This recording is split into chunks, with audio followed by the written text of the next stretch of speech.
everybody, and welcome to tonight's coverage on the Precision Production Network for what's expected to be a busy night of the Moonshiners Racing League and its OB Builders Cup Series.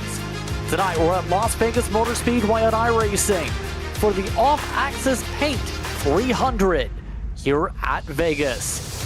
I'm Justin Prince, alongside me is Dawson Wise, our producer at DJ Line, using cameras provided by Whiplash SimCams as we get ready to start the round of 8. 8 drivers looking for 4 spots, with Matt Cox, Alex Coffey having the biggest buffers. But the pressure is on if your name is Sean Rogers, Barry Sanders, Brandon Bikey a little bit even, Corey Moore, and many of the others as we get ready to see how things fare out tonight, Dawson.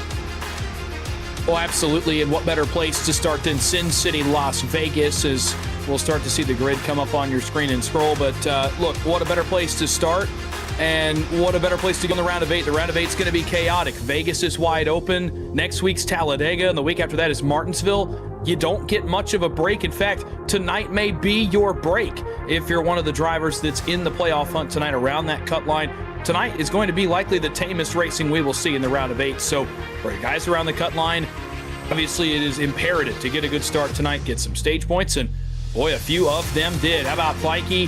How about Gallimore? And how about Rogers starting inside the top 5? Absolutely going to be interesting for those drivers here as we look at the rest of your grid. Kyle Holden did get an EOL penalty for tonight. He was originally set to start 23rd. Brian Curry and Victor Pfluger, who were amongst those towards the back of the field in qualifying. Anyway, we'll start from pit road. So 26 drivers coming through tonight. Let's get ready to stack things up for 200 laps from Vegas. Remember, 2 stages in terms of cautions early on, then 110 laps will be the final run to the stages. The weather conditions also fairly cool here at Vegas tonight, Dawson. It's going to be interesting how these Cup cars are going to handle the racetrack. Not as windy as some of the officials in the week, though.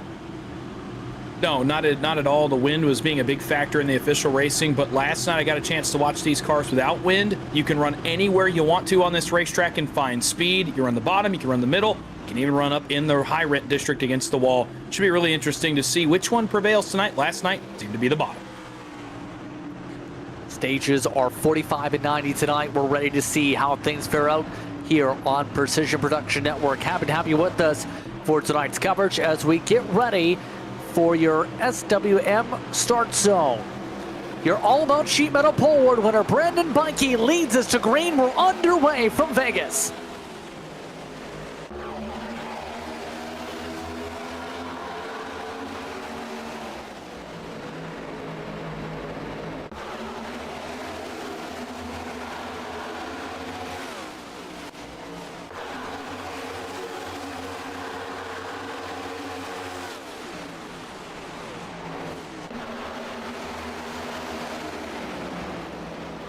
Clean breakaway to start for Bikey. Hold on, he just clapped the wall.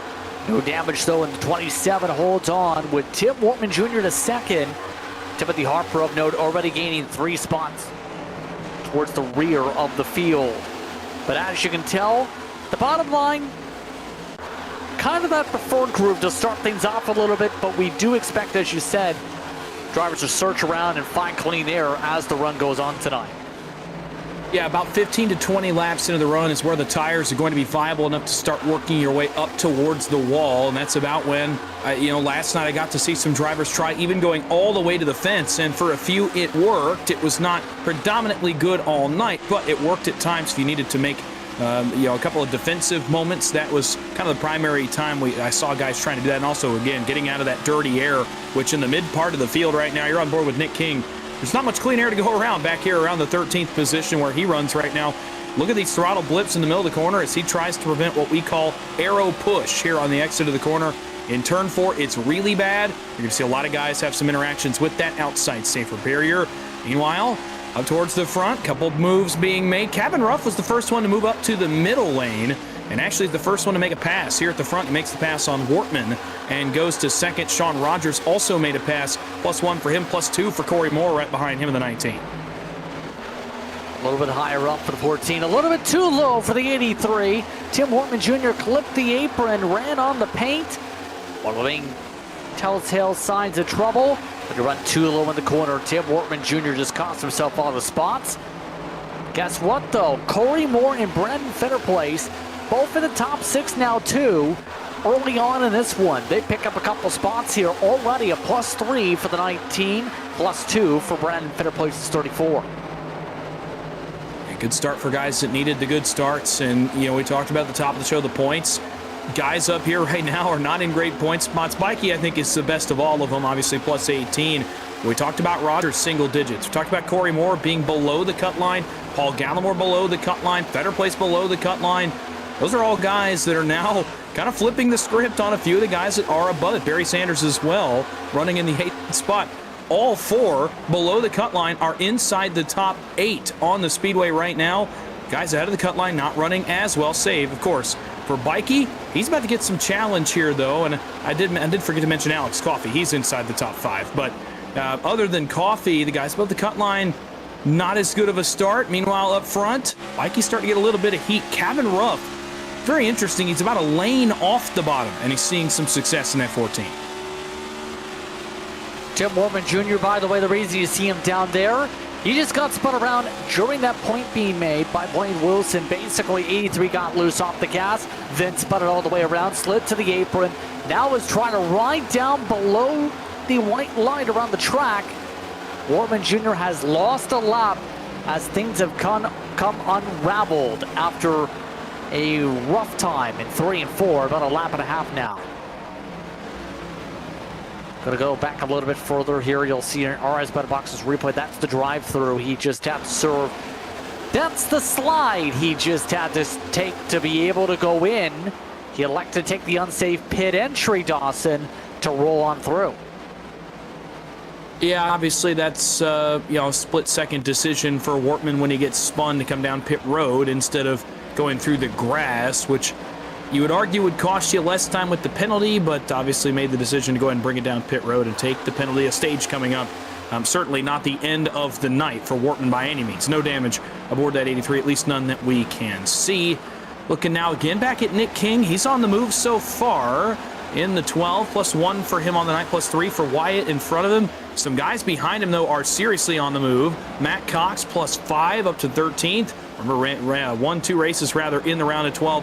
Timothy Harper's had really good speed since the playoffs began, +6 for him as King goes to work on Wyatt for a spot inside the top 10. And he may get it here down in turns 3 and 4 as long as the air is good on the front of this car. The bottom has been so good to start this race and almost got it, but Wyatt going to hang on, or is he? Nick King trying to throw it on the nose off 4. Just going to clear on by. Wyatt able to at least get the run for the high side. Shane Wyatt, one of the drivers that was in contention for the championship when we started the postseason, but of course not one of the drivers who've made it to the round of 8.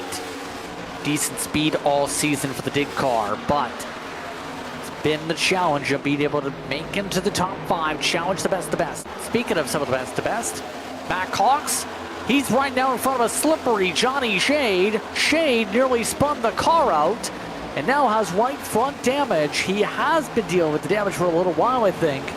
But Shade definitely hurting his cause on the tires there. Yeah, this track's all about momentum, too, so that's going to hurt not only the tires, but also your momentum. It takes basically a half a lap at least to kind of get that car wound back up after the spin. And with that little bit of a slide, after the slide, and now you lose all that track position. You got to get that thing wound back up again. Up front, battle for the lead continues. Ruff has been running that outside lane. He's going to dive to the bottom here, though, and run alongside Bikey in 1 and 2. Notably, Bikey way up to the penthouse, up on the safer barrier, as they run side by side down the backstretch. And tell you what, the guy running third's loving this, Sean Rogers, because it's going to draw him right into this battle between these two cars. No separation at all in turns 3 and 4. They'll continue side by side, and Rogers has them in their sights, starting to reel them in. Bikey, remember, season has been doing very well for BMP. BMP teammates still riding in the popcorn seat, but Ruff has been one of the drivers you have to wonder if he's going to break on through. Has been picking up a lot of speed as of late for Warrior Racing. Was one of the first drivers that remember for the postseason in the first place. Has been driving better than some of the drivers that made it into the round of 16 in general. So, Ruff absolutely quick. Just cannot find a way to clear yet. That 27 is using an outside lane that is now expected to come in a little bit here.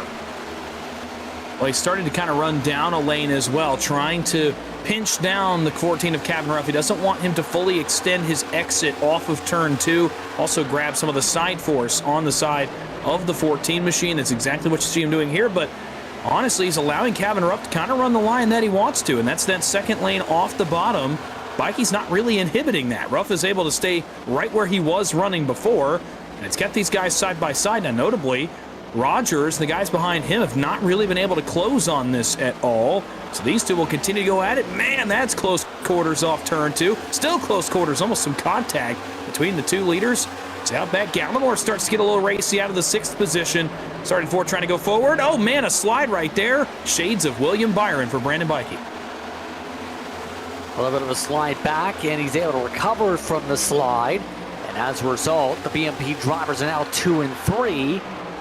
Already on lap 17. Remember, the stage going to about 45 per the estimates here tonight. So the stages are quick, and not expecting green flag pit stops in the stages per some of the numbers looked at earlier on. But it's going to be where you still have to manage all the tires here. Make sure you don't cook them over the course of the run. One of the drivers that is cooking with gas for some spots is Alex Coffey. Seems to the inside of a teammate. He's looking to make a move up to 4th for Dig. Yeah, no surprises here. Alex Coffey brought the race pace, brought the qualifying pace again. As we've seen all season long, one of the best point situations in the field. In fact, the second best only to Cox. And Coffey now in position to gather some stage points as well. It's just going to make it a little better. Man, this is a hornet's nest back here. Coffey got around more, but not for long. His teammate back to the outside, Gallimore on his bumper. Welcome to the party. Brandon Fetterplace and Barry Sanders. This is a 5-car race for the 4th position right now. Coffey will gather it for the time being. But the 34 and the 81 showing some sportiness. Again, playoff picture could be seriously changed just after stage 1 if those cars continue coming forward. Running some of their best laps of the race right now on the long run are those 2 cars right behind Gallimore and Corey Moore. You look back from Alex Coffey, not a lot of breathing room, almost rush hour traffic here at Las Vegas Motor Speedway. Yeah, so far, bit of gridlock for the most part. Corey Moore starting to plummet. Coffey soars. 30.6s on the speed for the leaders. It's one of those nights where fall off isn't as bad as some other tracks, only 0.8 with the course of 20 laps. You know who's soaring through? It is the 32, as you would expect, especially when you score the most points coming in, or at least there's the top seed 4 round. He is flying. The 32 up 8. Trying to make it 3 wide to go 10. Again, no surprises here. A two race winner in the round of 12. That was tight there off turn 2 between he and Aaron Matthews, but Cox able to gather it up. Everybody able to keep it going straight. But again, no surprises. The race pace on this 32 car in the playoffs, it seems like it's gotten better and better, and it's hard to do with the round of 16 that he had.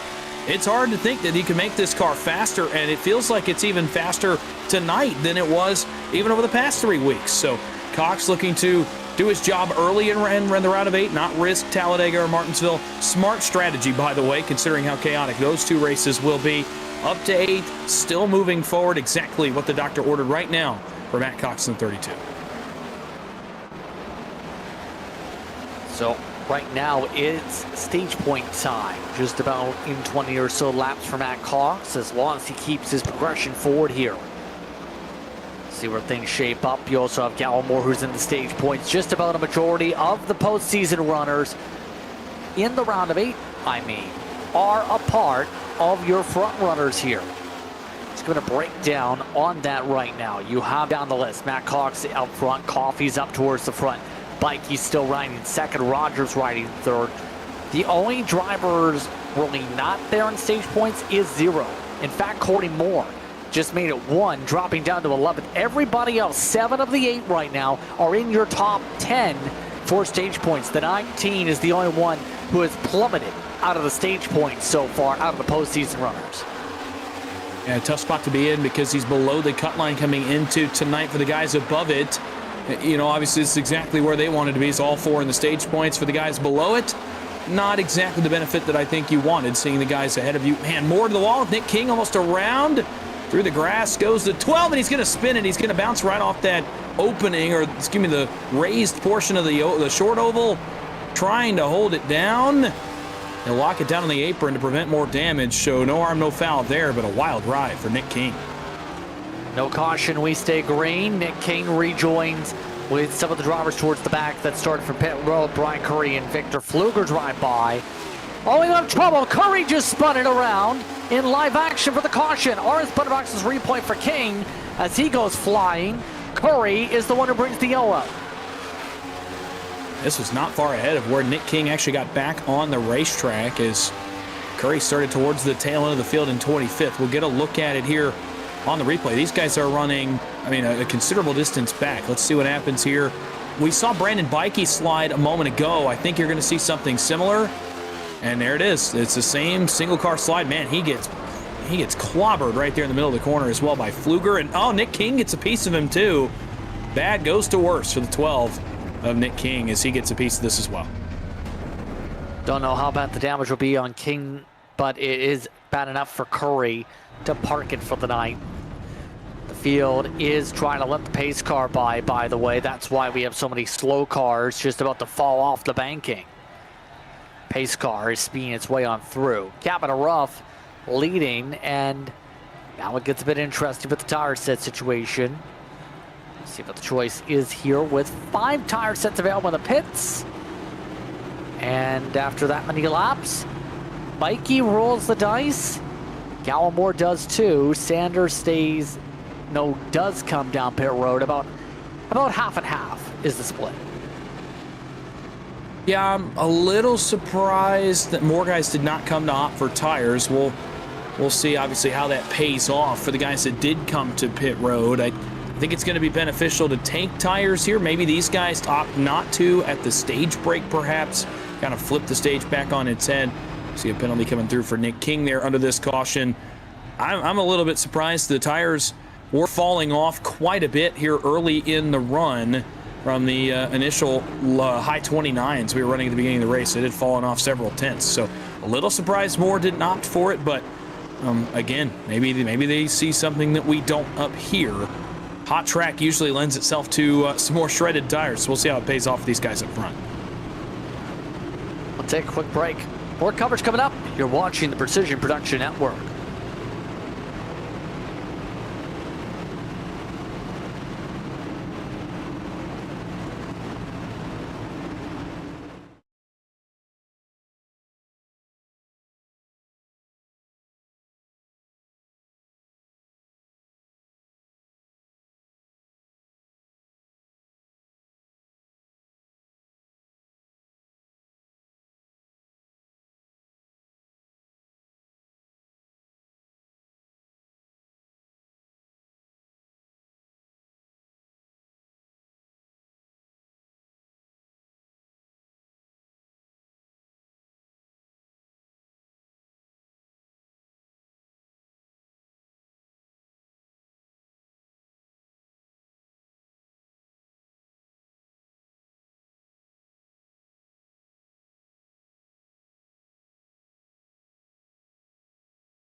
Welcome back from a taking a break moment here for tonight's coverage. The Alfaxas Paint 300 continues with a decent amount of laps to go in the stage, but some split strategy. Remember, the fall off was about 8 to 9 tenths, Dawson. Is that going to be enough of a difference for these drivers on fresh tires to make their way through before an equalization point? It'll be interesting, obviously, as these guys will have to do a little bit more damage to theirs in the tail end as well. Hot track, but not as much dirty air effect tonight as I thought there would be. So maybe they can find their way around through some track. They're actually not that far back in the field. 12th on back of the guys on tires. So, I don't know, maybe a chance to cash in and get some stage points. Coming up to the Simrap Market restart zone. Green flag is out. back it away. Remember, the first of those who pit, starting back around 12th, 13th position here. Coffee going for second. He was charging ahead right before the caution flag. Looks to try and peek his way in front of Rogers. No, he does not.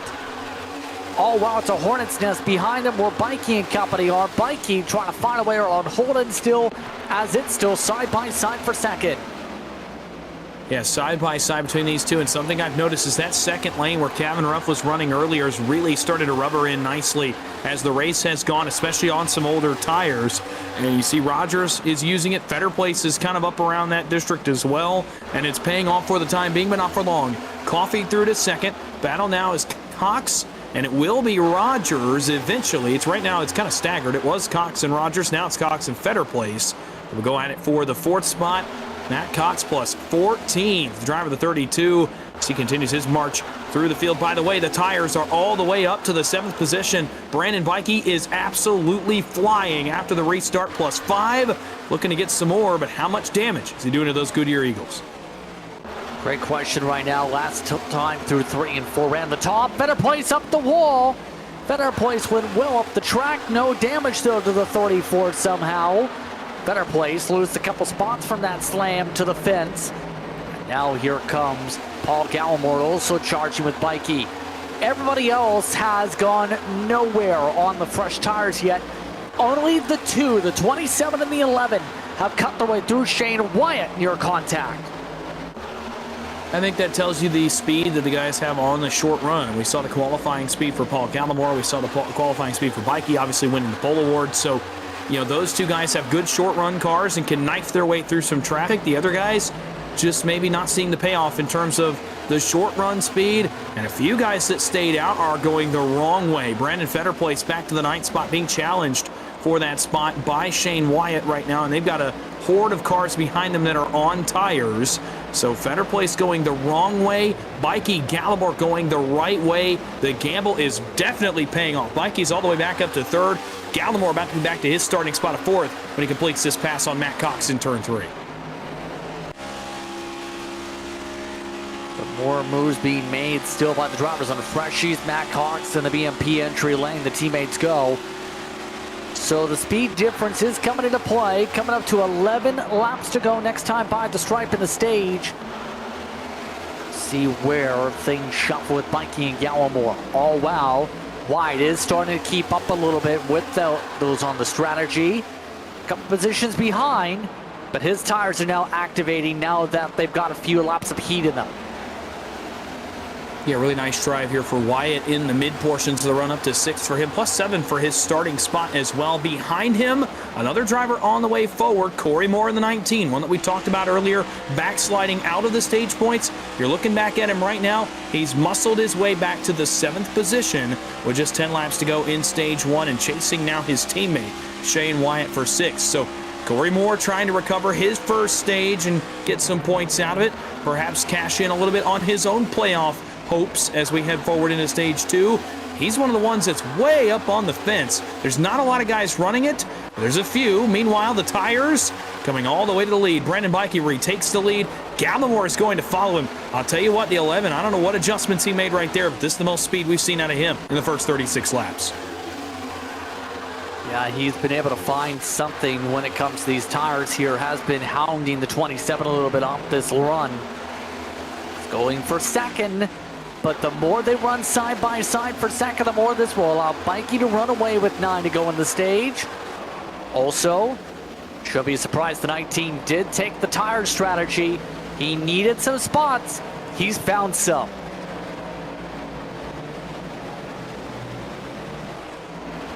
Trying to make the move on Cox right now, for example. Moore is finally making up a bit of ground after struggling on equal footing on the tires earlier. At least gets him some points. For comparison, Brandon Fetter Place is now the stage driver, or rather the playoff driver, out of the stage points right now, as Cox responds to the middle. That was a tight window to take. That's a trio of playoff cars right there, and a bit of a moment there on the front straightaway, one of the biggest of the night so far. And what I'm seeing so far on this late run in this stage since the caution is I figured we'd get equalization about 10 or 12 laps into this run. I don't see that out of the cars that have stayed out. In fact, other than Kevin Ruff, who's got some clean air up front, I'm actually watching those cars fall off more as the run has gone off. We really have not seen equalization to this point. Wyatt around Ruff up front. Nick King has suddenly vaulted inside the top 5. Corey Moore is not far behind him. And we're just not seeing the old tires equalize to the new ones. Coffey, Cox, Rogers, all on the way backwards and going backwards in a hurry on the older tires. That's something that's interesting to me. The cloud cover may switch some things too, may cool the track down just a little bit as well. The other hand, though, is those drivers who stayed out here will have an extra tire set for later on to play around with when by stage 3 things will more than double in stage length. So there is a bit of flexibility on strategy then on out with caution flags. It's not as flexible if it doesn't have long green flag runs after that point. Wyatt up to 3rd, by the way. Ruff is holding on for dear life, trying to hold on to 4th, but he's getting pressurized by Moore on the outside, Kane on the inside. 5 to go in the stage, and the fresh tires are on a roll right now. 30.4s for them, 30.6s for the old tires. Again, that equalization, it's getting a little closer in times, but it hasn't gotten to that point yet. That's just allowing these guys to do whatever they want. Up at the front of the field, Corey Moore is going to go by for 5th.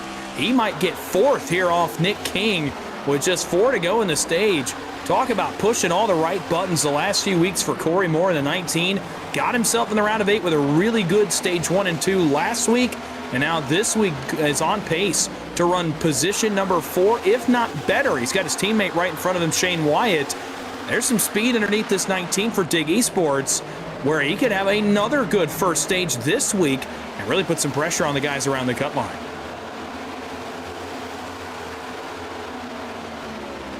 Couple laps to go in the stage, by the way. 3 to go in the stage. So, I'll tell you this. One of the drivers who also didn't really get going, who needed stage points, Barry Sanders, stuck in 17th. He did not get anywhere amongst those on the new tire strategy, but also had a 20-second pit stop. Disaster for the boss man. Coming to 2 to go here. Yeah, unfortunate that the new tires just have not panned out for him, and I kind of wondered, how the traffic would affect that. I wonder if dirty air has had any portion of that, or if the car just didn't fire off the way he wanted it to. Needs to make some adjustments here at the end of the stage, but unfortunate for Sanders. He's only been able to get to 17th. Meanwhile, up front, I don't know if he'll get to his back bumper here. Gallimore has slowly reeled in his teammate up front. Goes all the way to the bottom here on the entrance to turn 3. Cuts this to about a car length and a half. And at the stage white flag, Gallimore's got some longer run pace, as well as the short run pace he had on the restart to get to this spot. So, down to the final lap, estimated for stage 1 here. Mikey and Gallimore have pulled away by about a second. 27's been up at the front most tonight. Gallimore, he's been able to claw his way through. The strategy working out well for BMP up front. The top 6 all on new tires. Green, white, checkered. Brandon Mikey over Gallimore. Moore, Harper, Wyatt, King, Cox, Ruff to 8th. Coffey and Sean Rogers get the top 10 in the end. So stage 1 complete, Dawson. Man, and the cut line just got interesting. Let me tell you, after Corey Moore came in tonight -9, he just gained a lot of points on that cut line in stage 1 with a 3rd place stage finish. Same with Gallimore getting 9 points there. All of a sudden, you're going to have to sweat it out if you're one of the drivers right around the cut line. That includes Sean Rogers, who salvaged 1 point, and includes a couple of others as well who got none. The cut line continues to get more interesting with still 2 stages tonight and a long way to go in the round of 8. So with that, we'll take a step aside. You're watching the Off-Axis Paint 300 from Las Vegas.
Welcome back, everyone, to tonight's coverage of the Off-Axis Paint 300. The Moonshiners Racing League and its Obi Builders Cup Series continues from Las Vegas. Just Prince Johnson Wise with you, with DJ Lion producing, as we get ready for the start of Stage 2. Bikey and Gallimore up front, Moore and Harper, followed by Wyatt and Cox in your top 6. Cox was the highest out of pit road to just use their first set. That pit stop. Sim Wrap Market restart zone time. Green flag is out. 25 cars still running and back under fire here from Vegas.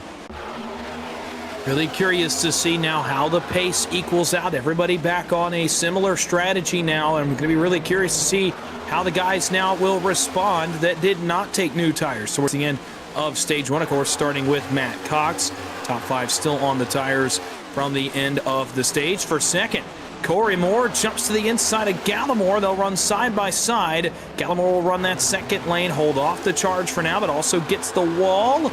Goes down on the nose of Corey Moore behind them.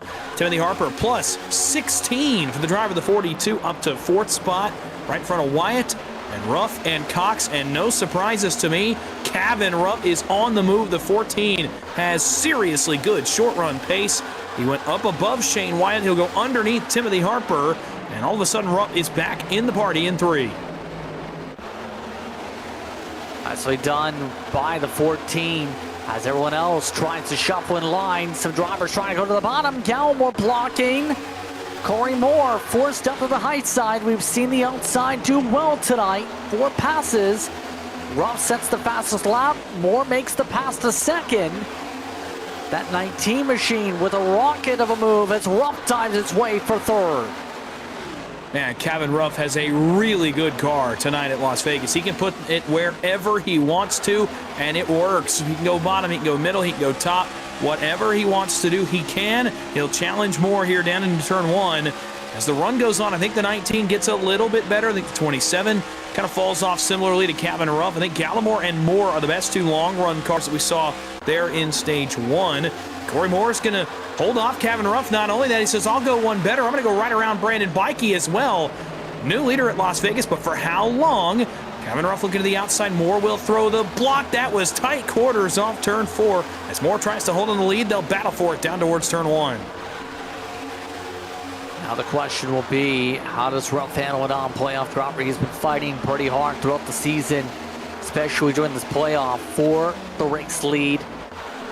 Moore, he had to claw his way from strategy just to be able to get back in position, have a chance up there. So, Gallimore, meanwhile, he's starting to fade a little bit.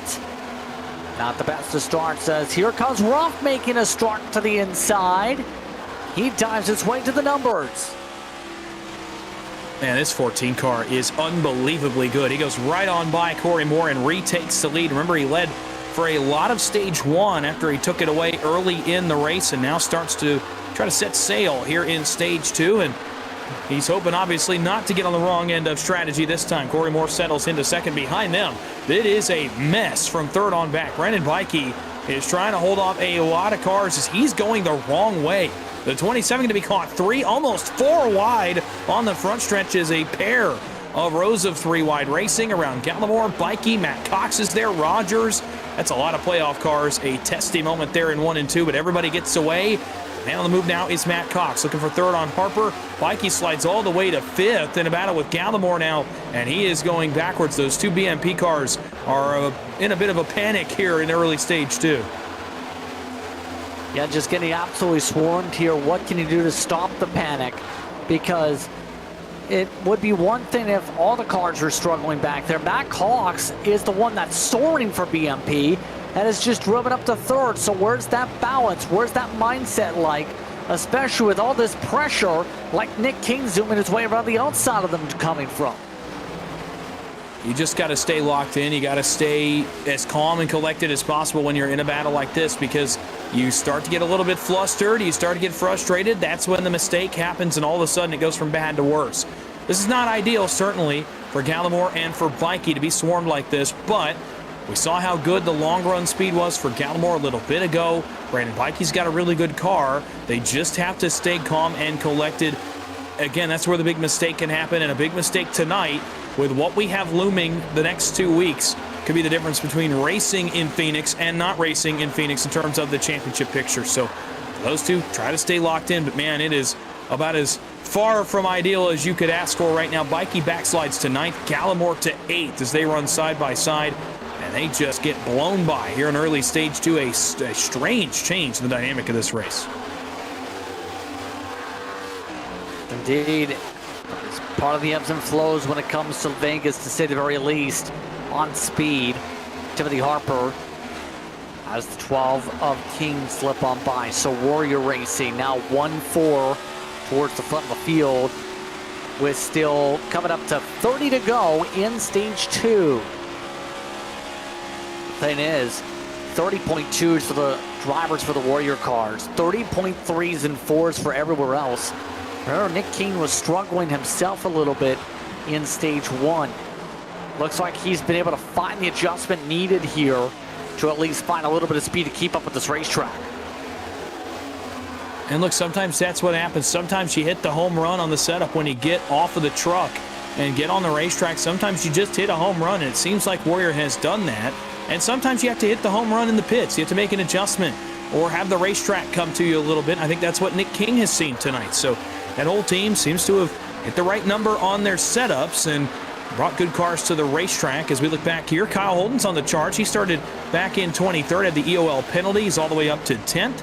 So he looks around Aaron Matthews for 9th, and not really surprising. We kind of saw him do something like this at Bristol a few weeks ago, whereas the night went on, it felt like the car got better, and he found something in the racetrack that others had not found. He's up to 9th already, plus 14.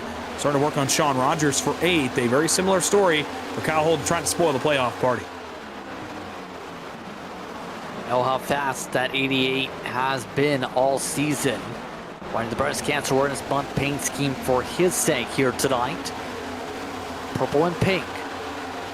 He's always been consistent. He was really good at the road course last time. The Roval, just about finding some speed here for Team Arrow as he tries to make a move on the BMP car of Sean Rogers.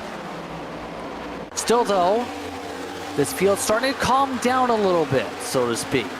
Right now, the top 20 all spread apart by 4.6 seconds here. Running single file as a group as they try and maintain a rhythm. Brandon Fennerplace down to 15th has fallen backwards for Team Arrow.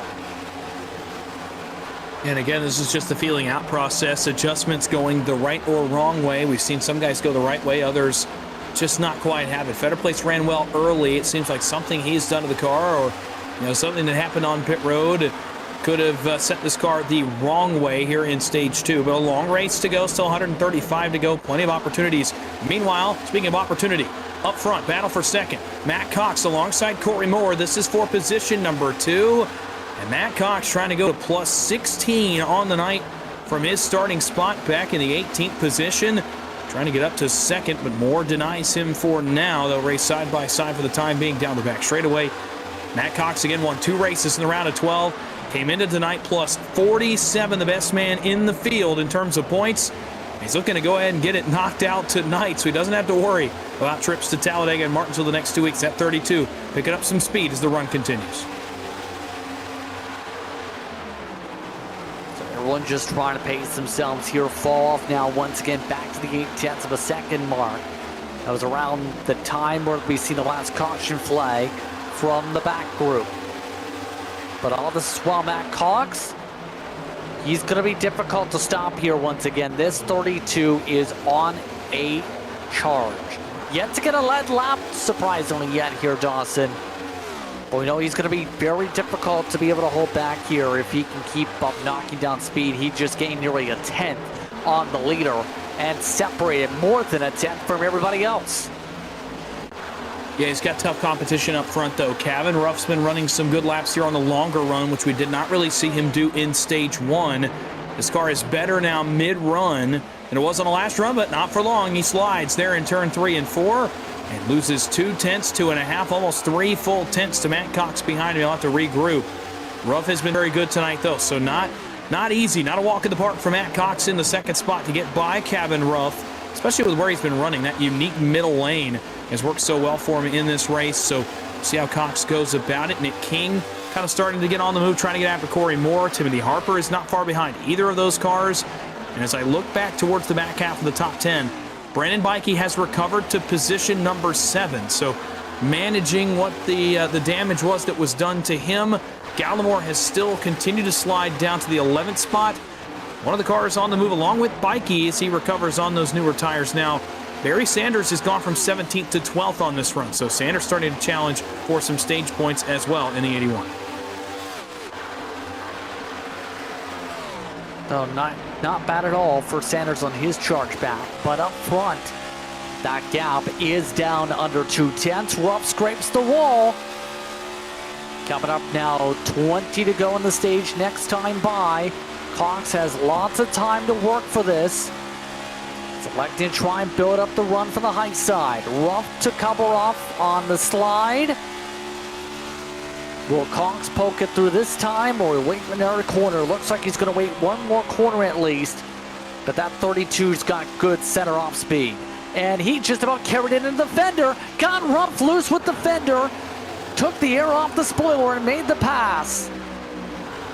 Oh boy, gotta imagine that one's getting written down in the mental notebook of Kevin Ruff right now for later if he's able to repay the favor later on in the race. But Cox got to him, and that's about textbook for how you do it without wrecking the car in front of you. It's just a little tap. In fact, I'm not even sure he fully touched the back of the 14 or just packed air on the left rear of that car and got him out of shape. But regardless, Cox drives forward to the lead, and Ruff now has to try to regroup. Meanwhile, behind them, Timothy Harper got around Nick King for 4th, and Brandon Bikey has recovered to 6th. He's running down all of these guys up here. So a couple cars kind of on the move later in the stage. Bikey has figured things out, it seems, in car number 27. Kyle Holden as well is on the way. See that battle back towards the tail end of the frame. He's around Shane Wyatt trying to get to the 7th spot.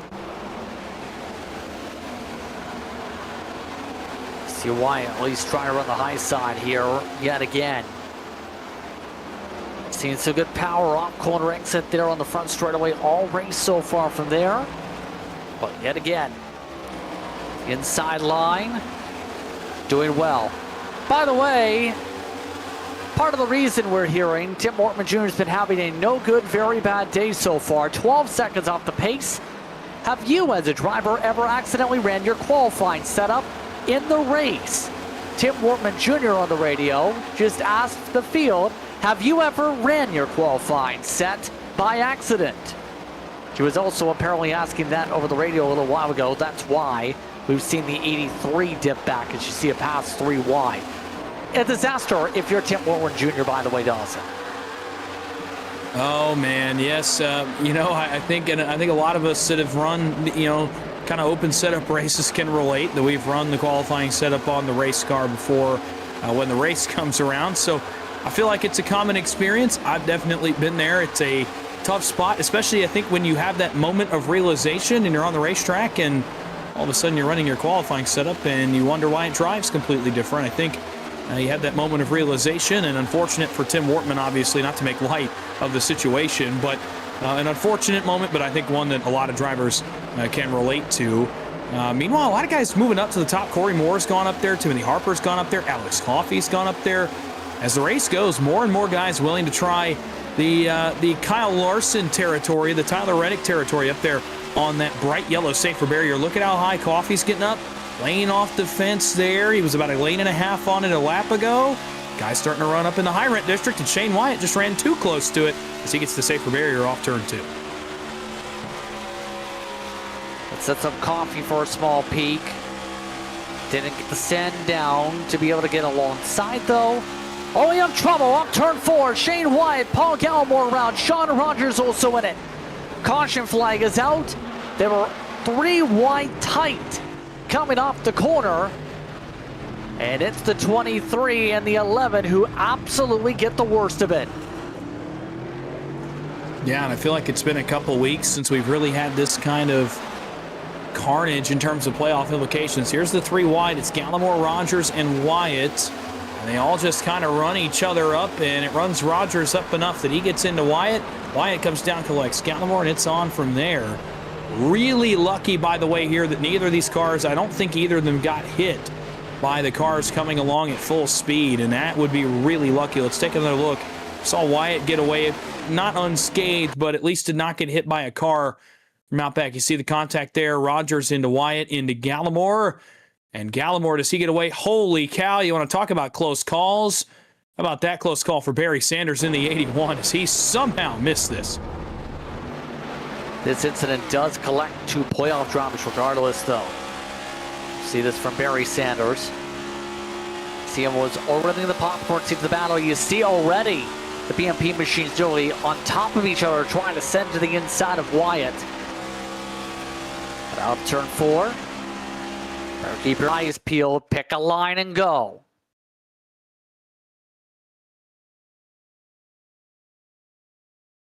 Just missed it.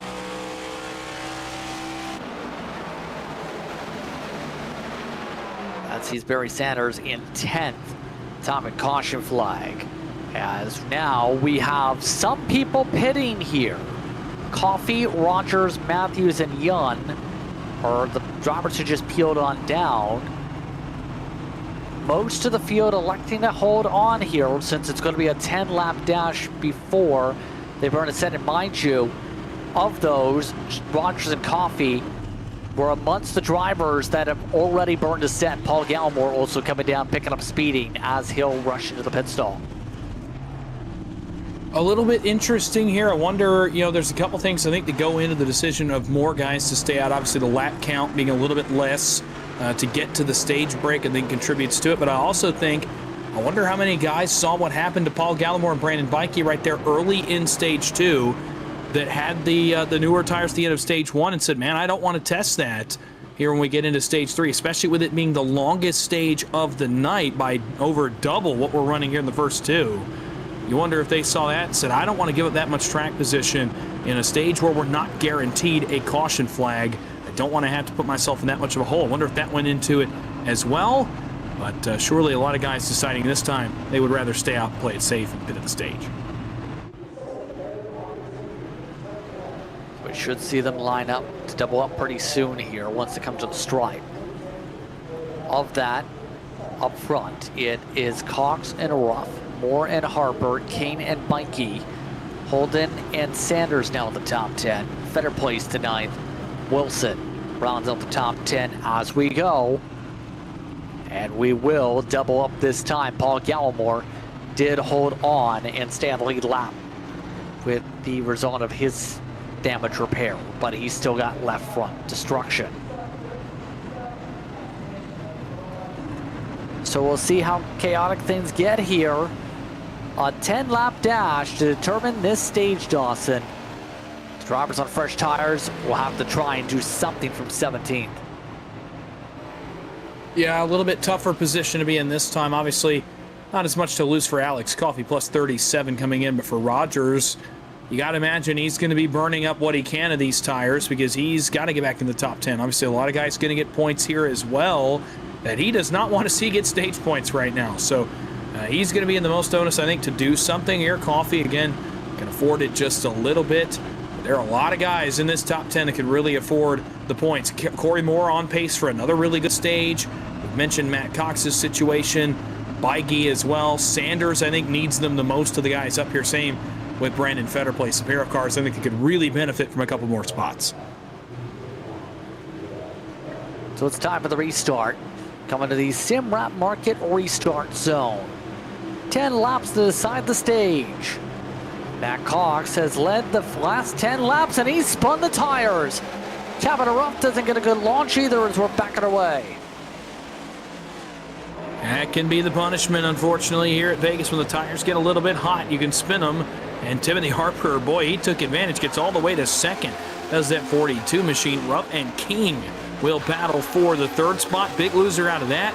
Corey Moore goes from 4th to 6th in the opening couple of corners and goes right to the fence here in turn 3. Almost 4 wide here in turns 3 and 4. Back around Corey Moore, Barry Sanders, and a couple of others. That was close quarters in turn 3 with a few playoff cars in the middle of it.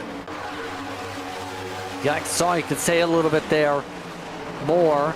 Trying to hold on. By the way, Coffee, the first of those on the fresh tires, already to 11th after starting 17th. That's why they're 3 wide of the backdrop a little bit. Timothy Harper trying to go for the lead, all while Coffee trying to find holes up towards the middle. Now chooses the bottom. Sanders is spinning it out. Sanders to the grass. He'll take a slide down to the infield. We stay green. And avoided the fate that Nick King saw just a moment ago as well in the 12. Back in stage 1, we saw King hit kind of that raised portion of the short oval and go for a spin. Sanders was able to avoid that and rejoin. So no harm, no foul really for Barry Sanders, other than the fact he's going to lose out on stage points. But obviously I'd imagine he'd like to keep the race car intact before he thinks about stage points.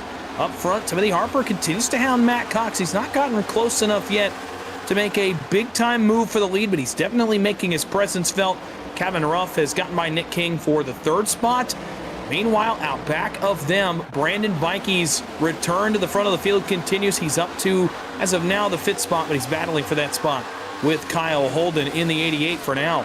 It's Bikey that holds it, and in fact, he'll take it down into turn 3 as Alex Coffey is flying up against the fence. He's up to 7th and still going here off turn 4. Yes, indeed. How far will we get? Coming up to 5 to go in the stage this upcoming time by. Coffee all the way to the wall. Holden going to have to get out of the gas. Just about got squeezed. Just about turned Matthews trying to get out of the way. And Coffee getting boxed in again. Nothing to do except ride and wait for the holes to open. Another door slams in his face. He gets the crowbar out, pokes it 3 wide. It's almost like whack-a-mole with the choice of lines here. You choose a line, something blocks it. Trying to ram your way on through almost. Goodness, I mean, he is carrying so much speed through the center of the corner. You can just tell right there on that shot, looking straight on to all 3 of these cars up front, just how much faster he was going there in turns 1 and 2. My question is, how much damage is he doing to this set of new tires? Remember, he burned a set earlier as well. So you wonder how much damage he's doing coming up on this long stage. He's going to have track position, but it's going to cost him probably about a half a set of tires in terms of the life on those Goodyear Eagles. He battles Aaron Matthews, who's come forward as well. Another one of the guys on new tires. That's for 3rd. They may, excuse me, that's for 3rd. They may get to 2nd and 3rd, respectively, by the time this stage ends. You're on board with Coffee. Look at the speed difference in turns 3 and 4. Blows by Harper like he's standing still.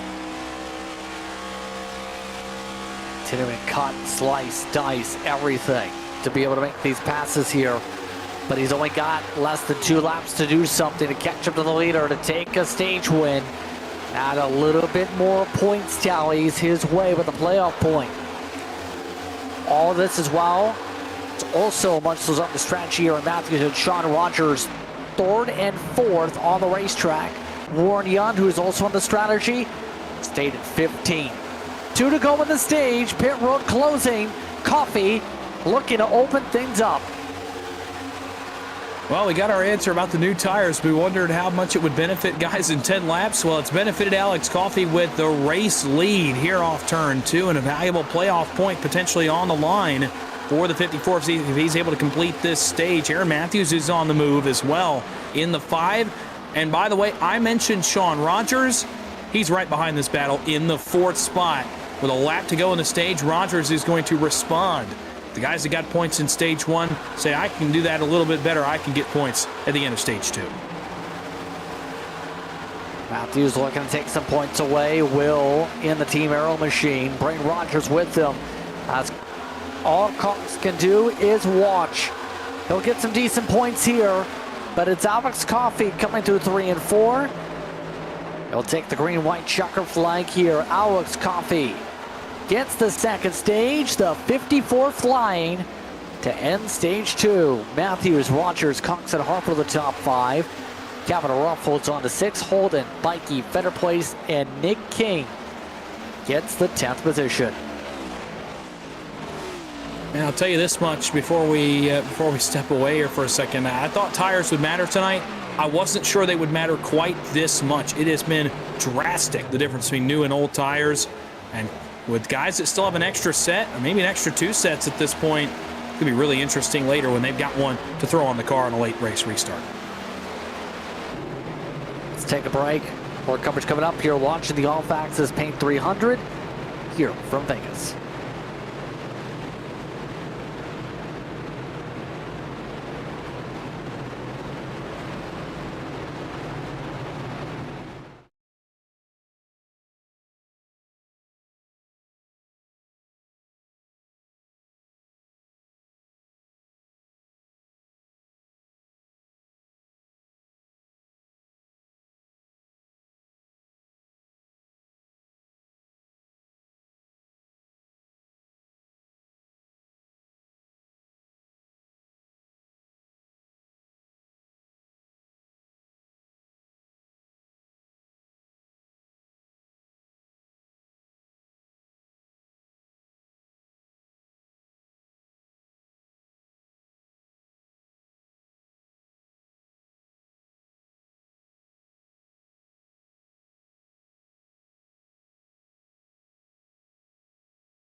Welcome back, everyone, to tonight's coverage of Moonshiners in the OB Builders Cup Series as we get ready for the final stage. We run to lap 200. 106 laps to decide how things go. A one-stopper here, Dawson, as we did have one driver stay out.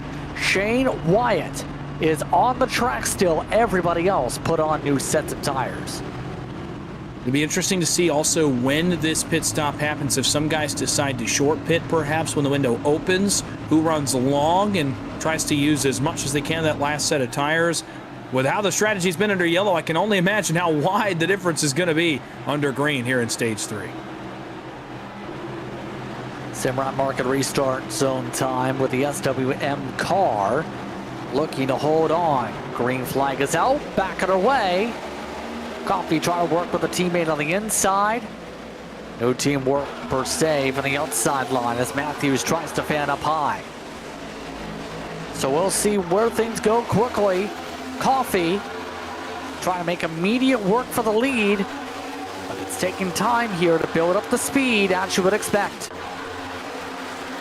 Yeah, a little bit of time to build up speed and heat as well. It's the advantage that Shane Wyatt had, was he already had some heat in those tires by staying out. Now the heat's starting to build underneath the 54. Around he goes to the outside is where he will choose to run, trying to get the lead. Aaron Matthews going to go with him as well. Matt Cox finally back on the same set of tires, runs fourth, is not yet counted to these two up front. Matthews has shown some sportiness here early in stage 3 as Cox runs fourth right in front of a Hornet's Nest from fifth on back. Holden, Harper, Rogers, Wilson, Bikey all in that mess back there from the fifth position on back. You're looking at that battle now. Rogers trying to recover and get a good finish and put himself in a good position headed to next week above the cut line, but he's got some non-playoff cars in front of him to pass to get there in Holden and Harper. As Coffey runs the fastest lap of the race at 29.476. The man leading the race, he is flying. Not bad at all in terms of that speed, to say the very least, but still early in the run. See where things shape up over the course of it. Right now, Wilson able to clear on by on the outside. Able to make it single file up towards the front. So all this is wow. It's going to be critical to think, how do you plot and plan? How do you manage things? Better place amongst those who needs to go. He's not been able to really score stage points. He's now trying to helm the back of Mikey and try and get around the outside of him for the top 10. Yeah, and again, you kind of hit the nail on the head. He has got to go here in stage 3, considering what he had in stage 1 and 2, which was not much in terms of stage points. A lot of playoff guys got them in the first 2 stages, so now you got to kind of work your way forward, and that's kind of what Fetter Place has been able to do here early. Now, doing some more damage to the tires, but is he considering maybe pitting a little bit earlier, trying to undercut the field? We've seen it work at tracks over the past several weeks. Does he think about doing it, trying to maximize his finishing position? That's what it seems like to me. Running this hard early in the stage tells me he'll pit earlier, minimize the damage on the tail end of the run, and try to undercut, just maximize his first 60 or 80 laps of the stage and put himself in a good position. But so far, so good up to ninth. For Fetter Place, some of the most speed he's shown all night long. Nicely done for Fetter Place to be able to recover some of the spots. His teammate Aaron Matthews showing good speed up at the front of the field with track position. Probably keeping the track position for here. Bikey and Ruff, shocking start to the stage, have gone backwards. Here's some of the side-by-side, though, with Holden and Wilson. Dig on the inside, Arrow on the outside. And Holden was down the bumps a little bit better, but Wilson pulls him back a little bit.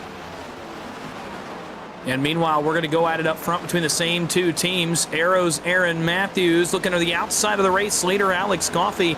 For a moment had a nose out there. Unfortunately cannot make the pass in terms of his sake, but hounds him in line and stays with him. Aaron Matthews has got something here in the 5 car, trying to spoil what could be a really good day for Alex Coffey if he's able to lock his spot in Phoenix in the Final 4 here today in Las Vegas. Aaron Matthews trying to say no, sir. He goes up to the outside again. This has worked for him on this end of the racetrack. Does he get that big run? Here it comes to him off turn 4. Where does he go? To the back bumper? He'll choose the outside again on the 54, leaning to the outside anyway. So they head back to turn 1. This time, no, maybe he'll peek to the bottom. Coffey elects to run the 3rd line. Matthews tries to diamond it. But this lead to him getting to the door for a side draft. It does. Not for the side draft, but he does get alongside, and Coffey lets him have it. Aaron Matthews, only 2 top 5s all season in 28 starts, is now in the race lead. He's the 2nd highest of the best of the rest when it comes to non-postseason runners. He's so far this season been battling just to be able to make passes on the speedways. He's made 192 quality passes out of 677. In our words, that's about a third of his passes happened for quality positions. He's also only led 42 before tonight. Oh, and it all counts. Going up to the front of the field. Meanwhile, behind him, Matt Cox on the move as well. 32 is going by the 54 Alex Coffey. Shane Wyatt is hanging on pretty nicely in the 4th spot right behind him. You'll see him in frame as well. So not too much damage so far for Shane Wyatt staying out at the end of stage 2. Cox gets by Coffey, though, and now goes to work on Matthews. And I was just kind of waiting on when this would happen. When they got back on an even strategy, was Matt Cox running the leaders back down, maybe getting back around for the race lead. potentially taking control of yet another race. It would be 3 out of the last 4 if he's able to go to victory lane today. To the inside of Matthews he goes. The Chicago Bears Ford Mustang up alongside the leader. Matt Cox wants it. Matthews doesn't want to give it to him that easily, though. Yeah, Matthews preferring to hug the top line a little bit, run that third lane, force Cox to take the shorter distance around, but we know that 32 long run has been really good coming off the corner. Able to get alongside to the inside. Matthews lifts up. Does he keep it pinned? No. Cox able to clear on by, just about out of 2. Might be able to clear out of 3 and 4, but it depends on what Matthews is able to do center. Cox pushes hard in the center, slips up, looks to park the bus, nearly spun himself out from it, and does take the lead. Power move there for Matt Cox. I was waiting on it, and oh man, going to throw it back across the nose of Aaron Matthews here in turn 1. So not done yet, with a little bit of feistiness here at the front. This brings Alex Coffey back to the conversation as well. Meanwhile, behind them, Kyle Holden gets by Shane Wyatt for the 4th position, and he is slowly reeling these guys in as well. So Kyle Holden on the move in the 88. We talked about him earlier. Again, this looks very similar to Bristol. You know, obviously later in the race, that car continued to get better and better and better as the race went on. Didn't ultimately pan out for him, but hoping to do something a little bit different tonight and finish the job. He's up to the 4th spot. Blaine Wilson is up to 6th on this run. You see him back there in that neon yellowish green car in the 6th spot. Rogers is up to 7th. Fetter Place up to 8th. Some guys on the move that need good runs. Yeah, finally able to get some momentum going in the lengthy 3rd stage here. Essentially, as we said, an A open, give or take a couple laps. This is where your ability to be able to plot and plan for strategy is so critical. By the way, give credit to Shane Wyatt. He has not plummeted like you would normally think with the other strategy calls tonight. He's still in the top 5. He's still up there on 14 lap older tires with that 10 lap green flag run difference. It's not that bad. He's still keeping up with the leaders. Yeah, so far so good, and interestingly enough that he's able to kind of stay with these guys. We haven't seen a ton of cars be able to do this on the older tires tonight, although Kyle Holden's the man to watch now. He just challenged Alex Coffey for 3rd down here in turns 1 and 2 as that car has roared to life behind them. Here's a battle between Brandon Bikey and Timothy Harper. Bikey trying to come back forward. Started on the pole, led some laps, had a really good finish in stage 1. Just has not been able to replicate that ever since. Has the 27, so unfortunately it slid back to the 12th spot, looking to recover some of that damage that was done earlier. Same for the guy behind him in Corey Moore, and really you could say the same for Barry Sanders in the 14th spot as well, as those two may go to battle here in a moment for the 13th spot. 3 drivers that kind of need good runs, Bikey less so than the other 2. These 2 really could use a couple more spots. 13th, 14th, not going to be with the doctor order for those 2 headed to Talladega. Yeah, not whatsoever with how things have gone so far. Nigel Christensen for his measures here tonight. It's been a rough one again for the 20. One of the drivers to start in playoff contention. Tim Wortman Jr. just on the struggle bus with qualifying setup. Running 31-second lap times as they go, by the way, last time by. That's how rough it's going for Tim Wortman Jr. He's just along for the ride in a car that is evil. With its bobbles, he's about to spin it again. Barry Sanders for good measure. His car's not so evil. It's just been a matter of trying to find some speed in these later stages. Last time through was matching everybody in the field, but he doesn't have track position. Same for Corey Moore, as you were touching upon. These drivers need to figure out what they can do to pick up some of it on strategy coming up. I can tell you exactly what they can do. They can undercut when the window opens and come to pit road early and gain track position on the front end of the run. I think that's what you're going to see some of these guys towards the middle of the pack do, to try to just jump right over the top of the Matt Cox's, Aaron Matthews, Alex Coffey's of the world up here at the front of the field. I think it's really the only way you give yourself a chance. If you wait longer, you have a lot more speed at the end of the run, but you lose even more track position earlier in the pit cycle. if you pit early, you might lose some tail into the run. You might have to play some defense, but you put yourself in position to capitalize if the race stays green and you just get enough of an undercut, or if we get a late race yellow and all of a sudden you've got track position on these frantic late race runs, maybe get yourself some spots back. You could even think about that if you're a Rogers or a Fetter Place back here 7th or 8th. If you want to get a few more spots, you could even gamble a little bit and pit early for these guys as well. So I would expect to see that at least from the playoff cars back here to try to reverse this strategy just a little bit, kind of flip the race on its head. Have to keep an eye and see where that's going to play out here. Just as we gave the shot to Wyatt, holding on for spots, by the way, he's bleeding them now all of a sudden. He is pretty close to a pit stop window.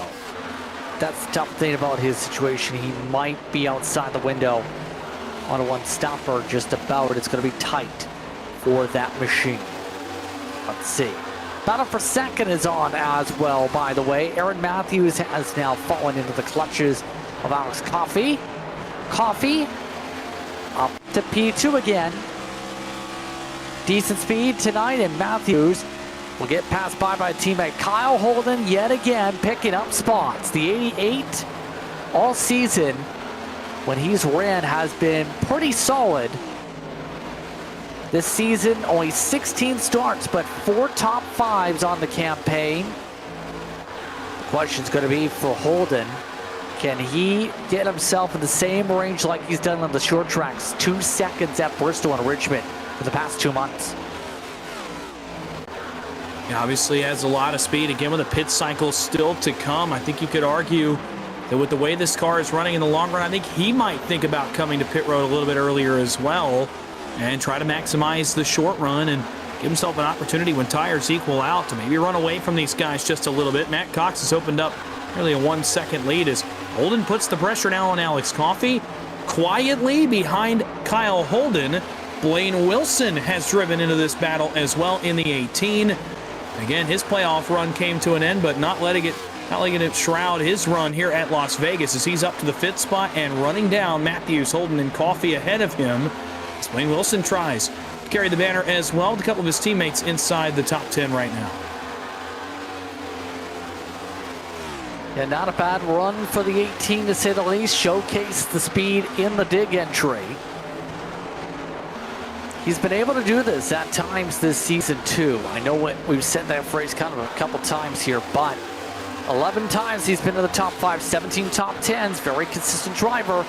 At Kansas, he didn't have the best of luck, but at tracks like Rubik Technology Raceway's top 10, Darlington was a top 5 run, top 5 speed at Indy back in July. He can do it, but so can Holden potentially, and the chances of making a pass. That segue sets up Holden for the crossover. Yeah, this first second, man, the speed underneath this 88 here as the race has gone on. It's just gotten better and better and better, and now looking for P2. Trying to break up this playoff party at the front again.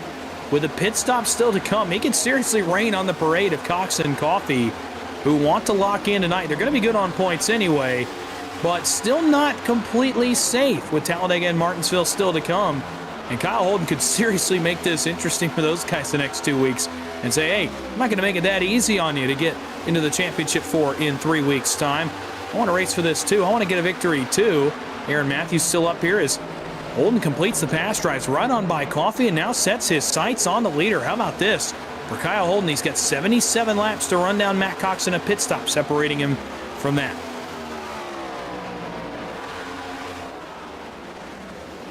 Indeed. Cox flying out there. Better place. Starting to pick up a lot of late run speed here. Already more than 30 laps to most of the field's runs. Taking on Rogers. Up and down night for the 44, especially with contact earlier on. But Rogers at least has top 10 pace amongst these starters. Just has to be able to withstand some of these passes. They are losing touch to the drivers in front. This field is quickly separating Dawson. It started out as a pack race, but as usually the case when you have a race that stretches out a long run like this, you'll see this field just straggle out and separate across the field. Yeah, so this is what happens in the long run naturally, and especially in this next-gen race car with the way the air is and the way the tires get. This naturally tends to happen at these mile-and-a-halfs as the race goes on. And as we get closer to a pit stop, it'll be really interesting. With the gaps not super large amongst the top 15 or so cars, there's going to be a lot of change on this pit cycle if somebody decides to go way off and kind of gamble a little bit with strategy. It'd be really interesting to see who does that to try to make up time. But with the fall off that we saw, I mean, remember back the end of stage 1, the end of stage 2, remember the speed differences. You can gain a lot of time if you just come even 5 laps early, let alone 10 or 12 or more laps early. You can seriously gain some track position doing that. So we continue to watch on with Aaron Matthews. Blaine Wilson's put him under attack for 4th as he attacks Coffey for 3rd. And meanwhile, don't look now, Kyle Holden is slowly running down the leader, Matt Cox, and making this a really interesting final 73 laps with that pit stop looming.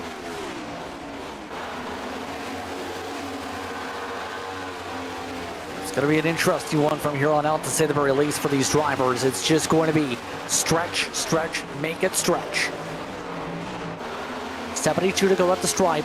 This time by, as Holden is chipping away that gap on Cox. Better Place is also on the fastest car of the racetrack. Something just happened to Nigel Christensen, by the way. I believe we just had technical issues. He's also lost touch to the field. Side by side on screen, though, more important. Blaine Wilson underneath Aaron Matthews. Matthews might have burned up his stuff early on because he just got passed by a teammate, and now Better Place trying to move his way past Wilson. Yeah, Better Place has come alive here in stage 3 as well. This car has not been this good all night. Had run as high as about 7th, but really hadn't gotten any higher than that. Now works his way to the top 5 and looking for 4th on Blaine Wilson.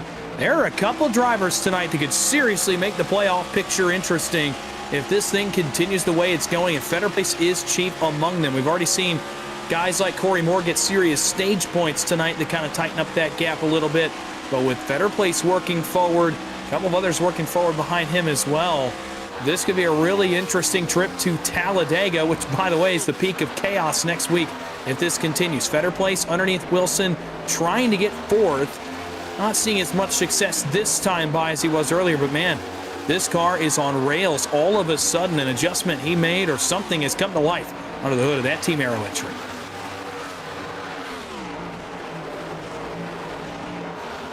Indeed, nicely done in terms of some of the biggest movers, but the caution flag is out at an awkward time. It's a spin for Timothy Harper. Look out, that was chaotic. Harper in the middle of the bank, he nearly got destroyed there by somebody. But it's a yellow flag with under 70 to go. This could get iffy on fuel here with the orange butter boxers. Replay the reason for the spin. Help from Huff. Boy, a considerable amount of help, too. That's tough. Timothy Harper has been having a really good run tonight, and this derails it a little. Obviously didn't get a ton of damage here, but you know, definitely did not want to see that for his tire's sake, but obviously had some help from behind him. He threw a little bit of a block there. I hate to say that was a little bit of retaliation, but could be a little bit of frustration from Huff for the block there off turn 4. We also didn't see, these guys have been going at it for a while. Not sure if that's the culmination maybe of something to be going on for a few laps. No damage to the 44. Definitely not going to be happy in terms of track position game. That's going to put him to 23rd, but the blue 42 had been looking pretty quick in the early goings of tonight. Now it's going to be hard sailing from here and potentially a fuel mileage race. Did he actually start losing it before the contact with the arrow? I think so. It looked like it to me. We can get maybe even one more look at it, but you know what? I think so. This can be your best look at it yet. Yeah, he just snapped it. There it is. Yeah, that wasn't from Huff hitting him. That was from him, I think, correcting towards the left and snapping it as he went up the track to block and then getting the help from Huff. Yeah, apologies in advance to Huff there. I assigned blame, and there was no blame to be assigned there as he gets acquitted via the replay monitor.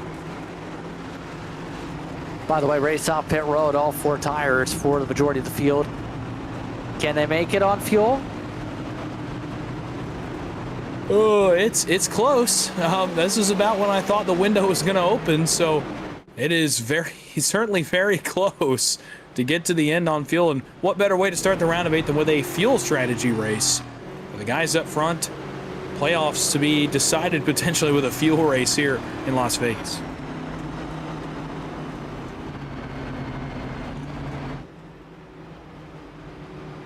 Yeah, so they'll get sorted out here with Cox, Coffey, Wilson, Fetter Place holding your top 5 for this restart.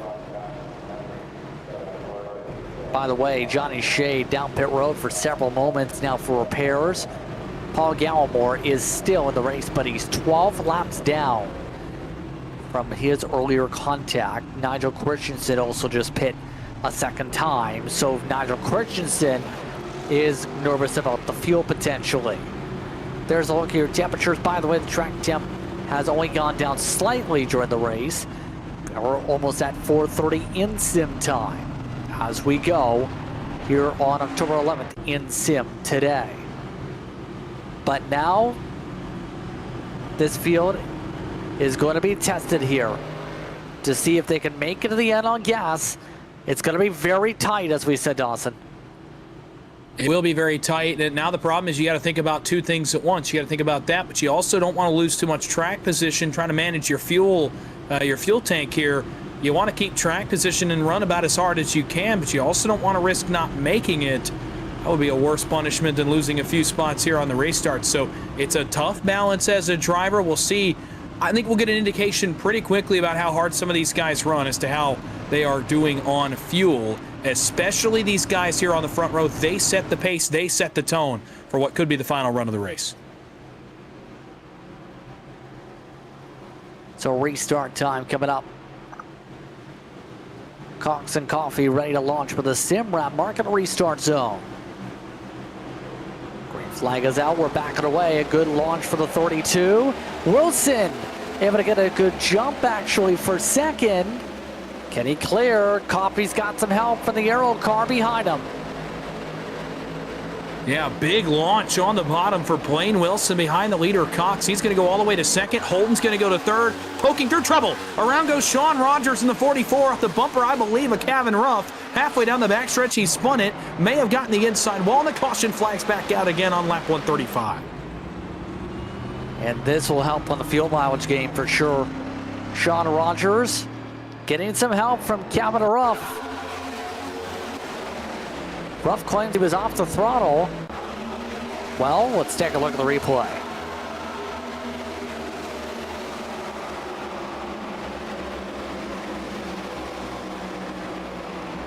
What do you say, Dawson, to that? Yeah, it's another tough one like the last one.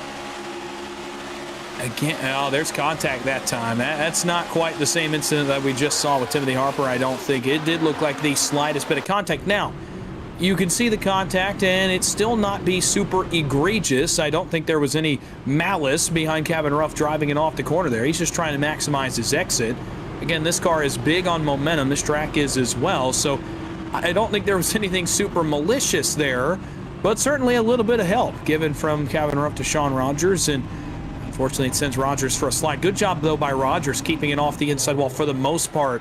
Minimized what little damage he did get.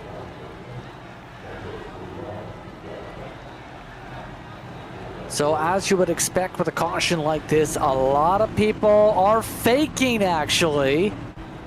Kevin Ruff didn't bite.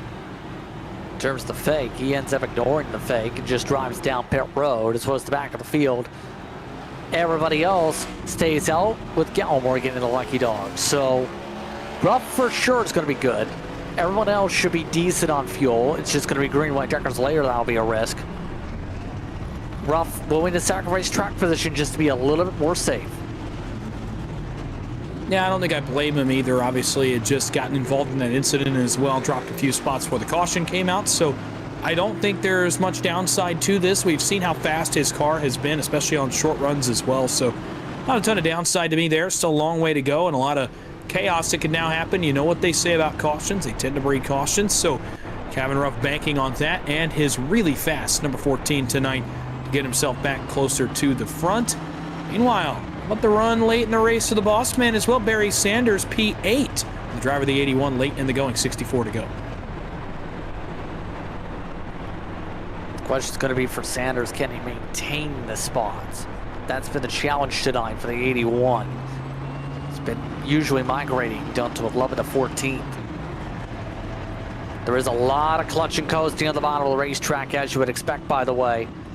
A lot of people trying to make sure they are comfortable on gas just a little bit more here before we get to the next restart. 63 to go when we come up to the stripe. Looks like the pace lights are already out. And how close is it for some? Well, the back 5 just came and topped off anyway. Quentin Darren Mills, who just gave himself an EOL penalty. Looks like some of the drivers still yet to double up as they try and save fuel here. Now they double up, as you see some of the others in pit row.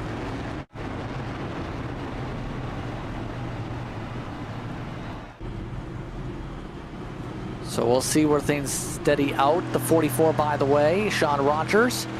But that will start in 19th after his slide before. Yeah, it was really interesting. Last caution we asked about fuel. This caution we may still be asking about it with the guys that just came and topped off. If we get a few more cautions, obviously this makes the front of the field a little more comfortable. If we don't, boy, this could get interesting. I don't know. These guys up front may be hoping for a little bit more calamity. As much as it hurts to try to have to win a restart, man, would you rather win a restart or be close on fuel at the end of it? Let's see how close some of these guys are, but the indication to me is these guys are still very, very close.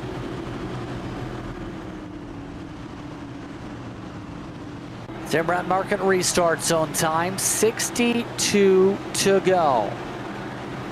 Green flag is out. Matt Cox hits the gas. Everyone else, well, no. They're a bit more bogged down, and Holden gets a better run into 1. There's still a decently long run to go in this race, too. We've seen how good this 88 car has gotten as the run goes forward with still over 60 to go. I fully expect the 88 to be one of the better cars here as the race continues, if it stays green. If it does not, changes some things. Alex Coffey through on the inside. He gets by his teammate for 3rd, not quite. They go too wide, biking to the wall alongside Fetter Place. Looking for 5th is the 34. Wilson slides into a gap that was only big enough for his race car and transitions out to the outside. Does the 18. That was tight quarters. Fetter Place underneath him for 4th now as the 34 shot out of a cannon. Another car shot out of a cannon behind them was Sanders. Up to 7th on the start, looking for 6th on Bikey in 3. Sanders trying to find the outside speed. Kane's got the wraparound onto the inside. Kane elected to go to the apron, couldn't make it stick. Actually had to go back onto the bank part of the racetrack to find something. All while Sanders finds his way on the second groove. Bit of a slide, a bit of a squeeze for the 27. But Bikey having a hard time trying to hold back the Matt Liveries machine that rides up top. You asked about maintaining for Barry Sanders. He's doing more than that. In fact, he is moving forward rather than just stagnating in that 81 machine up to 6th. The boss man here off turn 4 and headed back towards turn 1. He'll continue to battle, though, with Brandon Bikey. Meanwhile, Fetter Place underneath Wilson. That is for 4th, just in front of this battle between Sanders and Bikey. Brandon Fetter Place continues to move forward. Now we got a battle for the lead in 3. Holden dives underneath Matt Cox on the banking of turn 3. Holden has caught the Chicago Bears Mustang finally. After tracking him for about 50 laps, he's alongside. These two will battle for the race lead with 58 to go. Cox looking for a berth in the final 4. Holden looking to say, no sir, I'm spoiling the party. Still side by side. Can Holden find a way to clear, get himself around? Still trying to find a way on the door. The numbers Now alongside the Goodyear logo. Still nothing doing as Cox still using the outside of his advantage. Holden forced to reset as Cox covers him off. Boy, you want to talk about good defense right there. That is what we just saw from Matt Cox. Holden's got to reset, try to go after him again. How much damage did he do to the Goodyears? How much better will his car get, though, as the run gets longer? Alex Coffey's introduced himself to this. Wilson Fetterplace continue to battle for fourth, but they're not far out of this as well. 5 cars under a blanket at the front. Then it's Sanders who settles into 6th right in front of Chris Davis, who's come forward as well. Top 5 continue to run nose to tail. Cox and Holden have broken away by about a couple car lengths. Back into 1. Holden to the top. Cox to the white line, the bottom.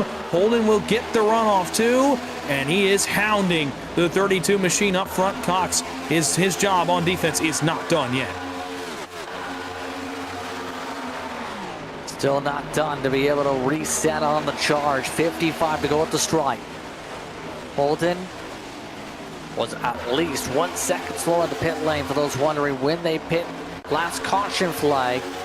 Right now, he's looking to avenge that time loss, trying to find his way on track to make the move. Cox is loose. Here comes Holden. Will he force the issue? No. Holden doesn't like the run. He's going to try something different, actually pushing the 32 there. I mean, you got to try something different after the run did not work a moment ago, and it's got him right back to the back bumper. Not a lot of margin for error here. Coffey is looming in the 3rd spot and is broken away from the 4th and 5th place cars by just a little bit. Here into turn 1, actually takes a look underneath Kyle Holden here in turn 1. Can't get all the way underneath him. All of a sudden, it's Coffey that's on the move in car 54. And very soon, it could be 1 versus 2 in the playoff standings for the win in the Sin City. But big response by Holden as he goes all the way back to the back bumper of Cox here off turn 4 and alongside him for the race lead. Still trying to get the run. Can Holden clear him by this time? A little bit of darker up the track. Cox lets him slide up, clears on through, and new race leader Kyle Holden for the first time tonight is the Pied Piper. I think Matt Cox might not be fighting so hard, though he is clutch and coasting right now in the 32. Wow, so actually going the way of saving fuel here. We wondered about this on the restart if guys would have to. We saw him doing it under caution.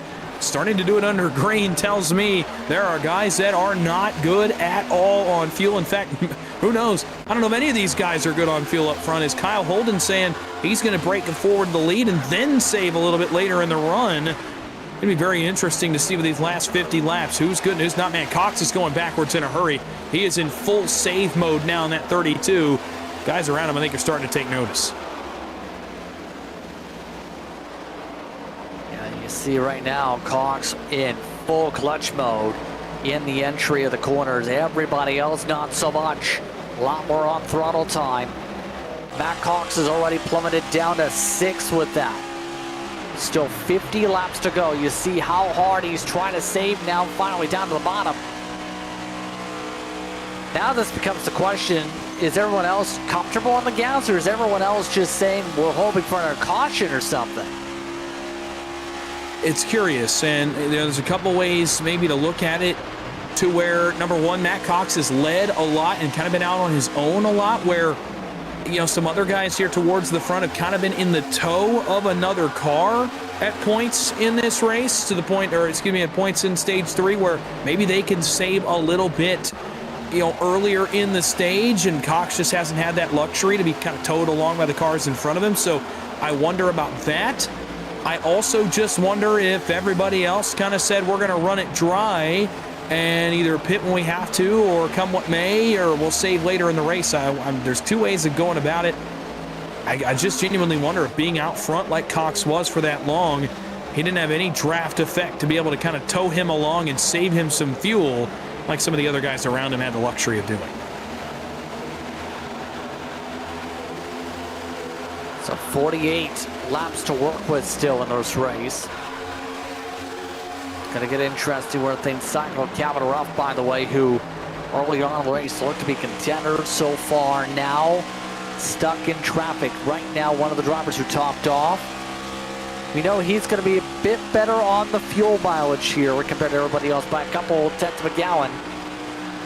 Problem is right now, he's just not picking up the spots here that he needs to contend with if the hours are good on fuel. So Ruff going to need to figure out something here, just a little bit to pick up some spots here on towards the end of the run here as things stretch on here, just in case. He needs to gain a little bit more from where he's at, I think, to be in contention when this thing is all said and done.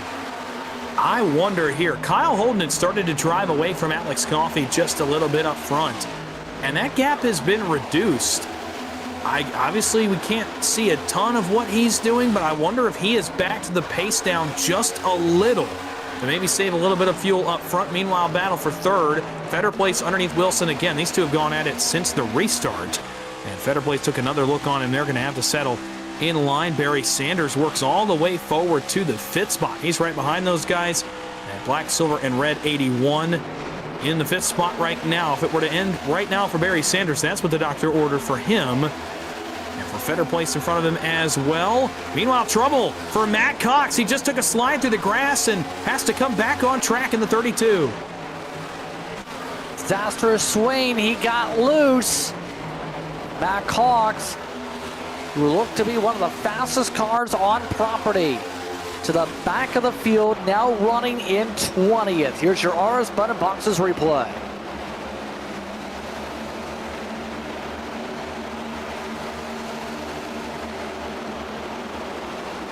Just able to hold on to it at the very least and keep the car surviving. But it's going to really cost him. He lost 3 seconds at least from that Dawson. Yeah, to the tune of about 14 positions on the racetrack. He is position number 20 in that 32 now with only 44 to go. He's going to need a caution. He's not going to be able to get back in this thing without another yellow flag coming out. And if that's the case, what a tough break for the guy that looked like was headed, if not to victory lane, at least to contention for the win when all was said and done later in the night. Another dive for Fetterplace on Blaine Wilson. He is continuing to knock the bumper off of this 18 car, trying to get by him. He's been knocking on the door now. He almost got alongside him, but not to settle. Or will he? Going to drive it deep here into turn 3. These two have been going at it for the better part of, 30 laps at this point. It feels like they cannot get away from one another. Holden continues to lead Coffey a car length off his bumper, and again, down the straightaways, I genuinely wonder if Kyle Holden is not lifting just a little bit and saving some gas, because now Coffey gets a huge run and dives underneath him off the end of the front straightaway. Again, some aggressive cuts to try and see if they can take away the race lead. Again, Coffey can lock himself into the championship 4 if he gets in front for Holden. It's about just try to find a way to get to victory lane here, quite simply.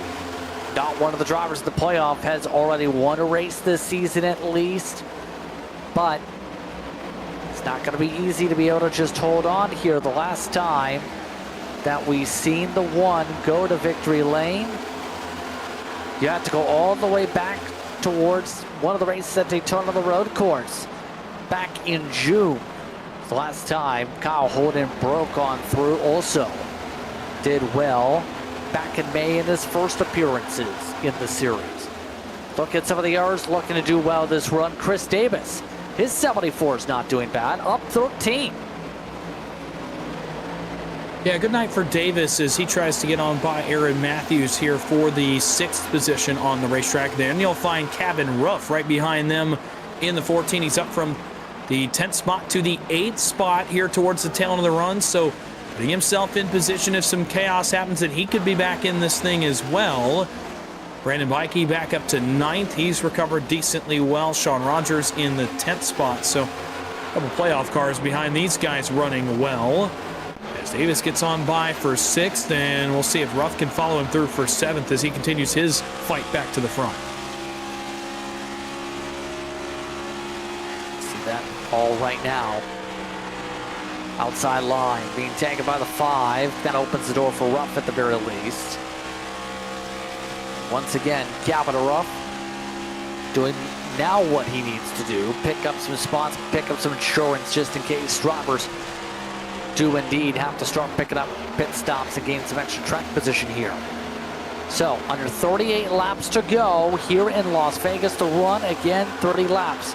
Our longest runs here tonight have got around 35-40 laps before caution flags have started to fly here tonight. The challenge will be, will we see it stay green this time? Well, just to say that, Warren Young slaps the wall. Almost an immediate commentator's curse there on the green flag run that we're having as Young goes into the outside wall, but no harm and no foul. So we look at Nick King just outside the top 10 at times, ran as high as about 4th, settles in 13th as of right now, trying to make his way back forward. And that number 12 machine trying to challenge Harper for the 12th spot right now, and still a long way to go, man. 36 to go as Holden works by the start finish line. There's a lot of laps left. If these guys aren't good on fuel, I mean, that's a long time to wait as a driver as we watch Harper go after Corey Moore here, a pair of Dig eSports cars there. Notably, I think Holden has picked it up just a little bit up front. I thought, looking at it from the perspective as Mikey goes after Matthews, I thought looking at it, Holden had backed the pace down to try to save a little bit of gas. I think he has hit the go button 100% now because he is pulling away from Alex Coffey as we run here with 35 to go. He's opened up about a 4/10 lead, so not sure if he's good on his number or if it's the opposite. He realized he can't go all the way. Meanwhile, the story of the stage has been Fetter Place versus Wilson. They go at it again. That was the best look that Fetter Place has gotten. And again, he'll have to settle. He'll try to drive it in turn 3, but Wilson's been so good on this end of the racetrack. Good power by the 18. Scrape a wall for good measure, though. Now Wilson at least try and get up to his teammate for Coffey. Coffey had been on the bumper of Holden for a moment. Not anymore as this run's gone on. Just a slight bit quicker is the 88 here. So as they go, we'll see what Wilson's able to do here. Now it's his turn to shine. How does Coffey handle this? We know Coffey, the highest running of the playoff drops in the round of 8. Does he give Wilson the break here, or does he fight him for it for the spot here, especially with Fetter Place right behind him? I don't think you can race him too hard if you're Alex Coffey here. I understand you want to maintain this spot, but you have got such a good run going right now compared to a couple of playoff cars that have seen some problems in this third stage. I think you just have to kind of give it up. You don't want to give up every spot, but if there's one, maybe even two that you could give up right here and still maintain your finish, I think you would not mind doing that in exchange for a really good points day for Coffey headed to Talladega next week, especially once Matt Cox had his adversity in this race. Cox has recovered to 13th, but still has a ways to go to get all the way back to the front. We'll see if he can get any further up than that in the end stages of this race. So for Coffey, I think you just give it up if these guys start knocking down the bumper too much. Right now, I think you're good to continue to play some defense. If these guys get a little bit more desperate, obviously that may change. Yeah, and right now Fetter Place not afraid to get some air off the spoiler. Try to get the 18 loose. Didn't get the success though to do it though. Back in line he goes, and back into the groove they go. All grouped together, 3 cars as a pack. It's running out of time to be able to go for some spots here though. Holden just maintaining up in front as they go. Matt Cox, by the way, didn't we say he dropped down to 20th a few moments ago with his slide? As they battle in front, Cox has gone in back to 12th here. He's back up to Corey Moore. Yeah, car's still really good. Obviously, the slide didn't do anything to it as he has continued to pick off spots here and gotten back up to the 12th spot. Looks for 11th here on Moore. Trying to recover what he can. He's not going to get back to the win from here, I don't think. It would take a Herculean effort in terms of lap times to get all the way back to the front, especially having to make passes like he's having to right now. So we'll wait and see. I just don't think he can make up that much delta in 28 laps next time by. So the recovery's still really good for him, but obviously still a ways to go to continue to do some work, although he's got some cars not far in front of him, I think, that are very well attainable before we get to the 200 lap race distance. And oh, by the way, if fuel becomes an issue, that could play into his hands as well. Remember, the max save just about 20 laps ago. Indeed. Have to keep an eye on that. So, 22 and 11. So as they continue to rumble here, it becomes the question for some of the others where things shape up. Take a look at some of the others, like we see Harper, his recovery. Able to get in front of Shane Wyatt. Right now, 14th, was down to 23rd with his spin earlier. He's been solid on pace, picking up spots. All while Mikey, he's been solid all night in general. Mikey's done really well in terms of what he needs to do here, Dawson, for points. Gonna have a decent points haul, pick up a little bit of a buffer increase, I'd have to say, potentially after tonight. Well, at the very least, he's kind of just maintaining. He's going to plateau with the guys below the cut line, and being plus 18, that's kind of what you needed to do coming into tonight. You knew a few of those guys were going to try to go for broke tonight, knowing Talladega's next week, knowing Martinsville is in 2 weeks, knowing that there's chaos coming. You knew a couple of those guys were going to kind of go for it tonight. Fetter Place has found himself in that spot. Same with Barry Sanders as well in the 5th position. And a couple others tonight have been in that spot to get some points. Got some stage points. Corey Moore, we mentioned his runs in the stages earlier on in the race. And we mentioned Gallimore's early race. So guys got some stage points, but at the end of the day, Bikey's doing what he needs to even out and just say, let's break even. Let's head to Talladega with a 20-point buffer, and let's, try to manage the damage there. He's doing exactly what he needed to do. Meanwhile, on the flip side, you're seeing Fetter Place and Barry Sanders do that too on the other side of the cut line. They're going to make their buffers, the buffer a little bit smaller on Sean Rogers, who sits in the 4th and final spot, leaving Las Vegas. It won't be by much, almost contact there. Cox and Ruff, that's for 9th. Almost some contact there between those two across the start-finish line. Guys below the cut line doing well. Bikey doing well. Matt Cox, this is a monster recovery for him up to 9th position. Yeah, that kind of showcases the 32 speed in general here tonight. Meanwhile, as they continue to turn laps up towards the front, Coffee has closed up again for the race lead. Now right to the doorstep, was half a second, but there's a caution. It's a wreck on the front straightaway. We're under yellow as somebody got loose. It is King. Kane has gone around. And hold everything just as we were going to have a battle for the win in the final 23 laps. Now things are going to get a little bit more crazy. Let's see what happened to Nick King coming off turn 4. He was running just outside the top 10. A little bit of help there from Timothy Harper. And goes for another spin. That's his 2nd spin of the night on the front straightaway. And just like the first one, he manages to get that thing going without any added contact.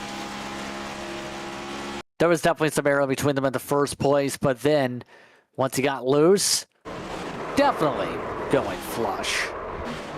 Timothy Harper was about a lap lane or two up the track, but it was tight quarter racing, no matter how you slice it. Tempers are flaring on the radio, we'll just say that right now. But this means pit stop time, and will likely mean for a majority of the field their last tire set being burned here. This is the money stop. This is the one that the pit crews get paid for, and the one where you want to execute, especially with as important as track position has been tonight. Everyone will come down and burn a set, and the question now, does anybody gamble and go for 2 tires? Doesn't seem like anybody's going to stay out. But does anybody gamble and go with 2 right side tires here and try to win it on a late race run? Going to be curious to see. I would look back in the range of a Kevin Ruff, a Corey Moore to do that. I don't think any of these guys up front will risk their track position that they have. And everybody into their box. Let's see what they decide to do. Let's find out here as they peel on down pit road. Again, the run was near 50 laps that time through, was the estimate for a majority of the drivers. As Holden is away, Cox took 2 tires though. Who's going to get off first? Well, it's going to be a drag race of 2 tires. Cox and Bikey are the first 2 out. Holden took 4, but Rogers front. Holden's been caught speeding at the exit.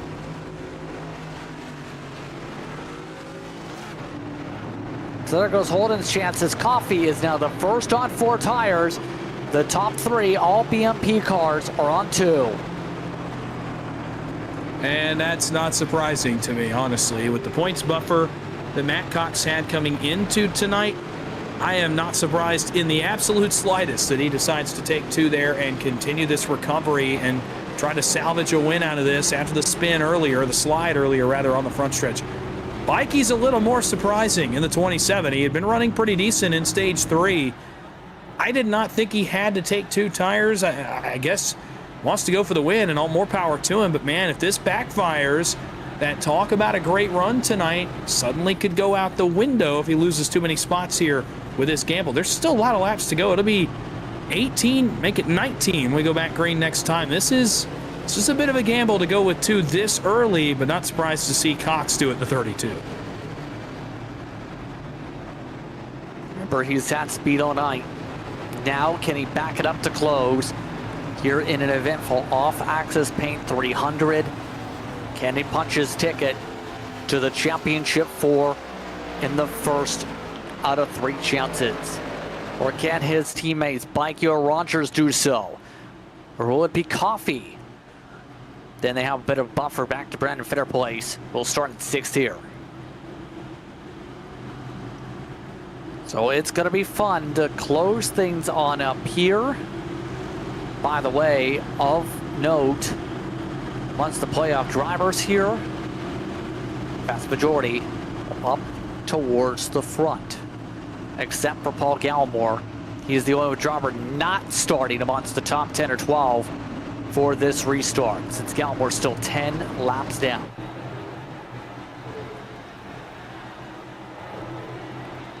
Coming up to the Sim Wrap Market restart zone. 19 laps to go from Las Vegas Motor Speedway.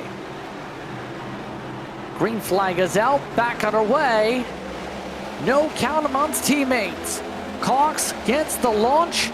Rogers trying to go for second already. And now the question begins of, will 2 tires be better than 4 here on this late run? Guys on 4, it's going to be really interesting to see how much difference there is. Rogers through to second. Wilson trying to come through to third, and we're already getting an early answer to that question as they work back down into turn 3. Bikey trying to hold on for all he's worth. Wilson on the attack. Coffee on the attack. Fetter place on offense on Coffee right behind them as they all scramble behind Matt Cox. Bikey back to second, trying to run him down as the guys on 4 look for gaps, almost trouble between Sanders and Davis. Getting a little bit dicey. There is trouble. Yes, it is. Heart of field. Caution flag is out. It's Moore. Corey Moore, one of the playoff drivers, is in the wall and destroyed.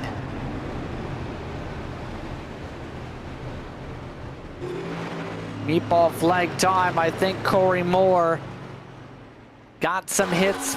Greg Carr also picked up contact, but it was the 19-3 wide here. Remember the incident from Brian Carroyer earlier? He did the same thing. Oh man, it's that hit to the wall as well as the hit to the right side that knocked the suspension off on the 19 machine. So we get on board further back in the field. Greg Carr, who's the one that hits the 19 here in the middle of the corner. You'll see going into turn 1, this is a pretty big hit, so much so that it knocks the entire chassis off kilter for Corey Moore in turn 1.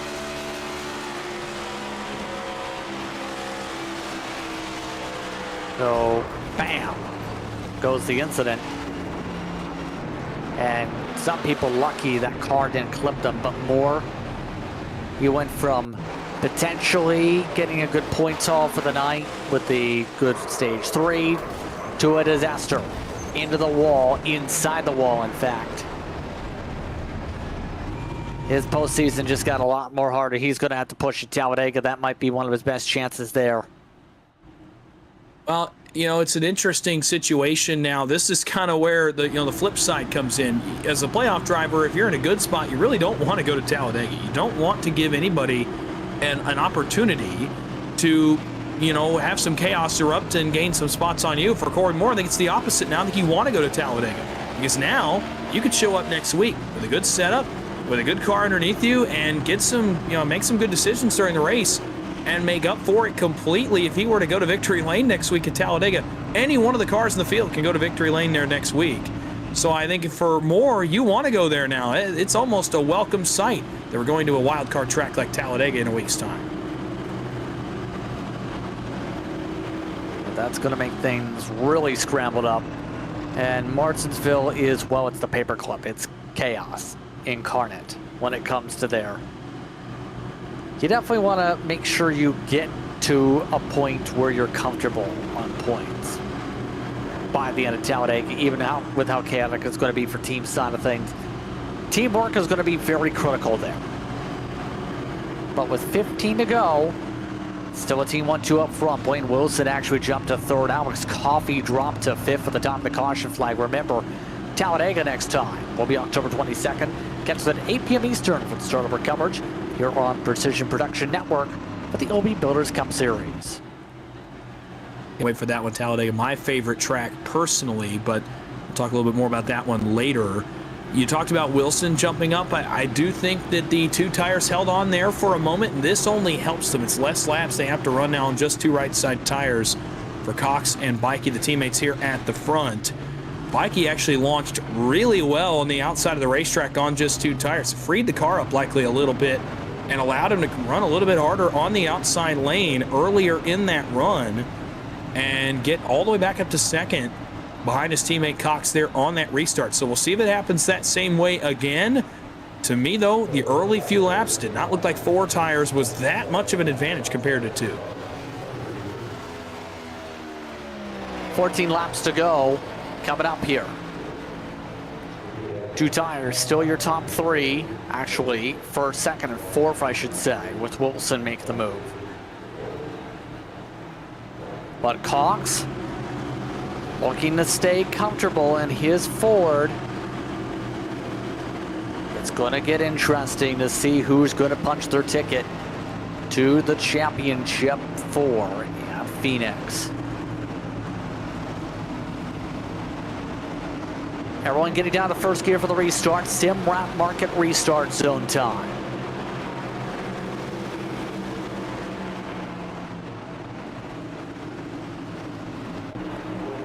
Pace car drops off. They make their way through to the zone. Green flag is out.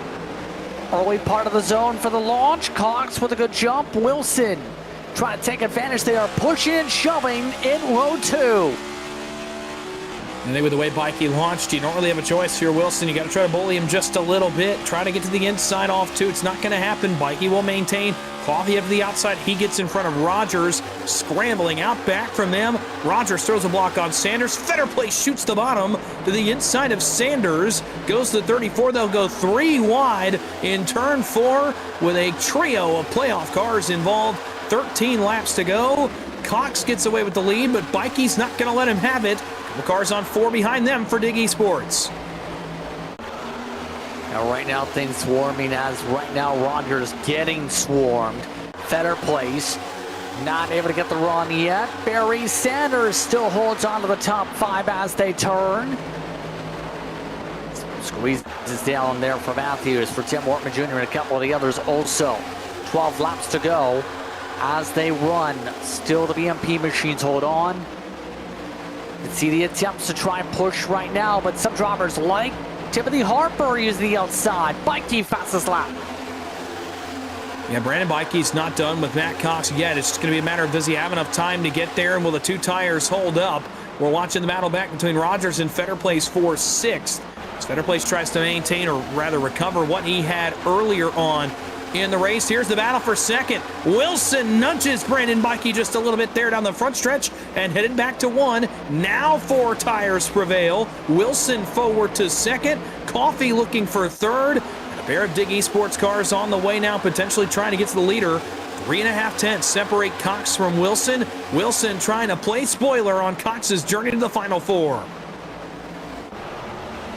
Chris Davis just picked up a meatball flag. He has crashed on the back straightaway.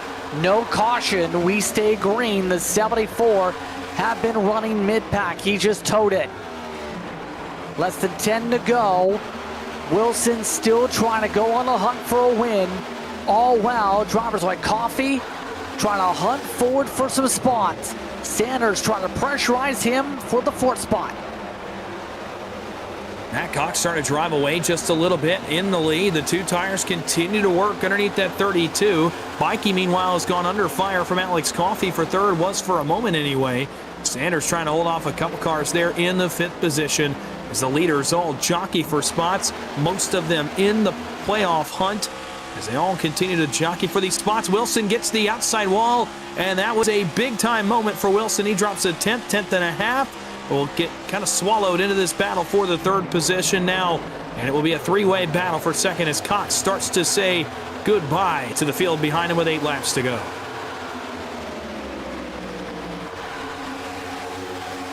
Indeed, less than 8 to work with, and right now Cox is running a 10th quicker than everybody else, and Coffey is around. Coffey with the slide, able to hold on to it, but had rear contact. We stay green as Coffey tries to maintain something. And Barry Sanders got into that as well. Got the outside wall pretty considerably. He's dropped to 6th and may drop more spots than that as those guys all got into it. And now troubles for Coffey. And the boy, you want to talk about a bit of a shake-up in the points. If this thing ends right now, a 17th place night for Coffey. If the race were to end right now, it would make his life a little bit harder headed to Talladega next week. Oh, we have more trouble in the corner. Johnny Shea just got pushed up the track. He's trying to save it. He does. No caution. He had contact with Kyle Holden. We stay green as the reason you see the extra repairs required for the 74, they just re-enter the race. All that being, coming up 5 laps to go. Matt Cox wants it to stay one way. Green. Better place. Picking up more spots late. And kind of benefiting from, trouble! Around goes Feder Plates on the front stretch. That's going to draw the caution flag and a late restart. And another playoff car with problems on the front straightaway. He hit the paint in 3 and 4. You go too low, you snap around. It's that simple. And there's now rear damage to the back end of Feder Plates' car. Here's the Orange Spun Boxes replay.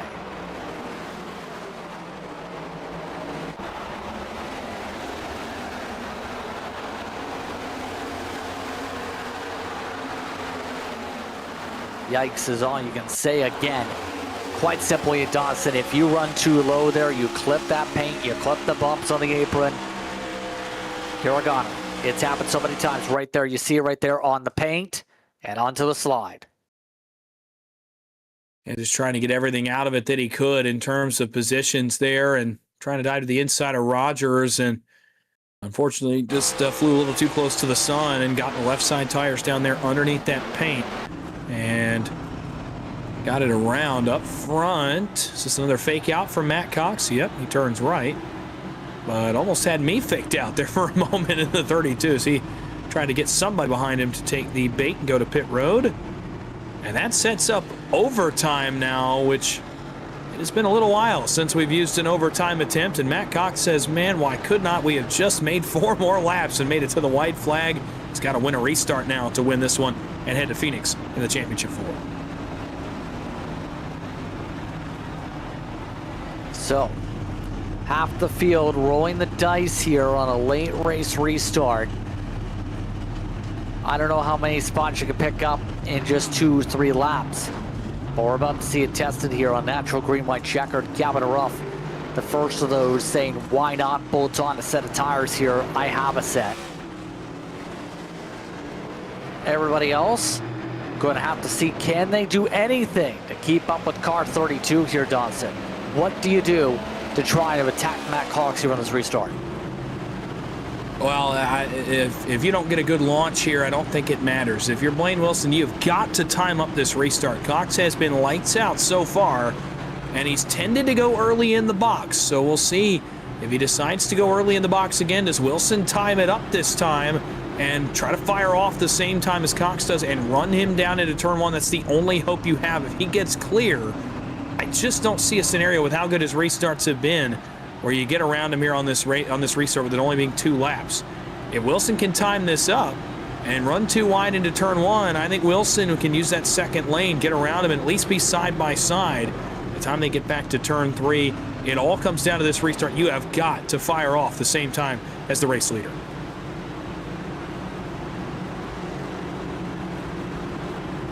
So let's find out how this restart plays out. We aren't in the green-white checkered attempts yet. As we go. Natural GWC time.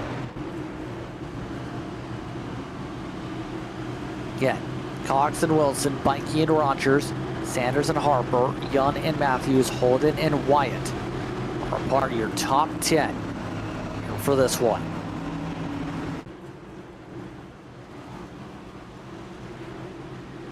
It's going to be interesting to see where the response comes from the pack with that short run burst. We also know Captain Ralph's got short run speed, but it's going to be hard to make up all those spots up.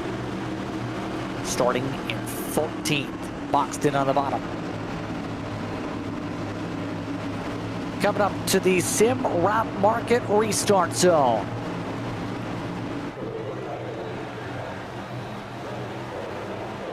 Pace car ready to drop off.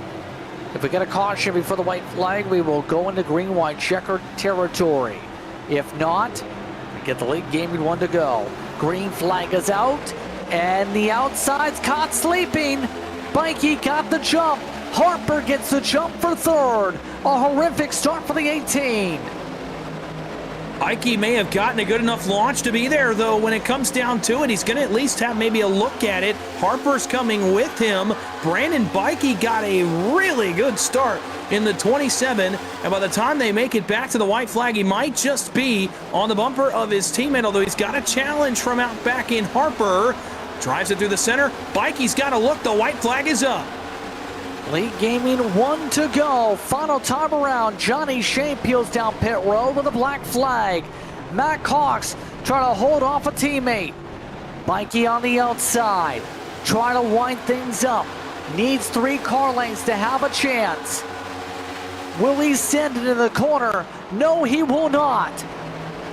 Coming through 3 and 4, Matt Cox has been strong all playoffs.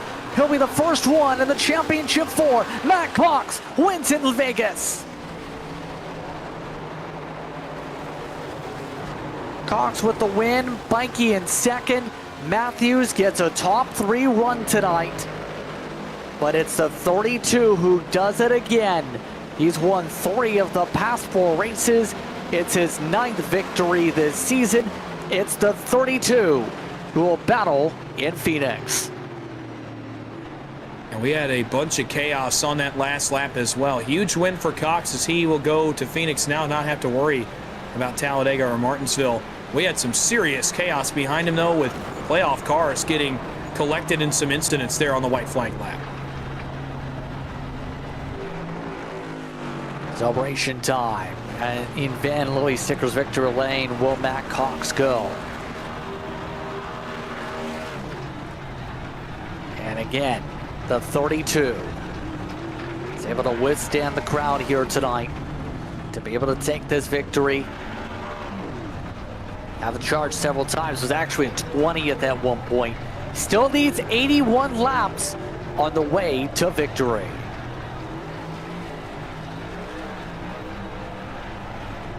And as he goes on an excursion around the racetrack, we'll take a step aside when we come back post-race coverage. You're watching tonight's action of the Off-Axis Paint 300 from Las Vegas. Matt Cox learning the dirt track.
Welcome back to the Off-Axis Paint 300, the Moonshiners Racing League and the Builders Cup Series. Having an eventful one tonight. And again, Matt Cox locks his ticket into the Championship 4 with the win. Bikey and Matthews, the top 3. Wilson and Harper, the top 5. Rogers, Wyatt, Holden, Coffey, and King get top 10 Dawson. You start to look back at where this chaos happened on the last lap. There was a big crash right as Matt Cox took the white flag. We'll start to get back towards these guys that finished in the 11th through 20th positions on the racetrack. Can definitely tell you that Barry Sanders finished in the 11th spot, and not the night I think that he wanted, but certainly got some stage points in a pretty good spot. Jose Medina, he was quiet all night. He comes home second. Same with Greg Carr in 13th. Brandon Fetterplace involved in the crash in the last lap, so too was Kevin Ruff in 14th and 15th. Nigel Christensen 16th. Brian Huff 17th. Darren Mills involved in that incident. He was 18th. Same with Johnny Shade and Tim Wortman 19th and 20th. 21st goes the way of Warren Young. Paul Gallimore does get a finish 8 laps down in 22nd. That's ahead of Chris Davis, Corey Moore, Victor Fluger, and Brian Curry, who all DNF here in this one. Let's look top to bottom of the runner here tonight.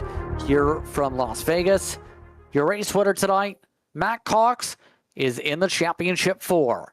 Matt, talk us through those final runs to the end as you get the victory and a spot in Van Lilly Stickers victory lane that also sends you to Phoenix.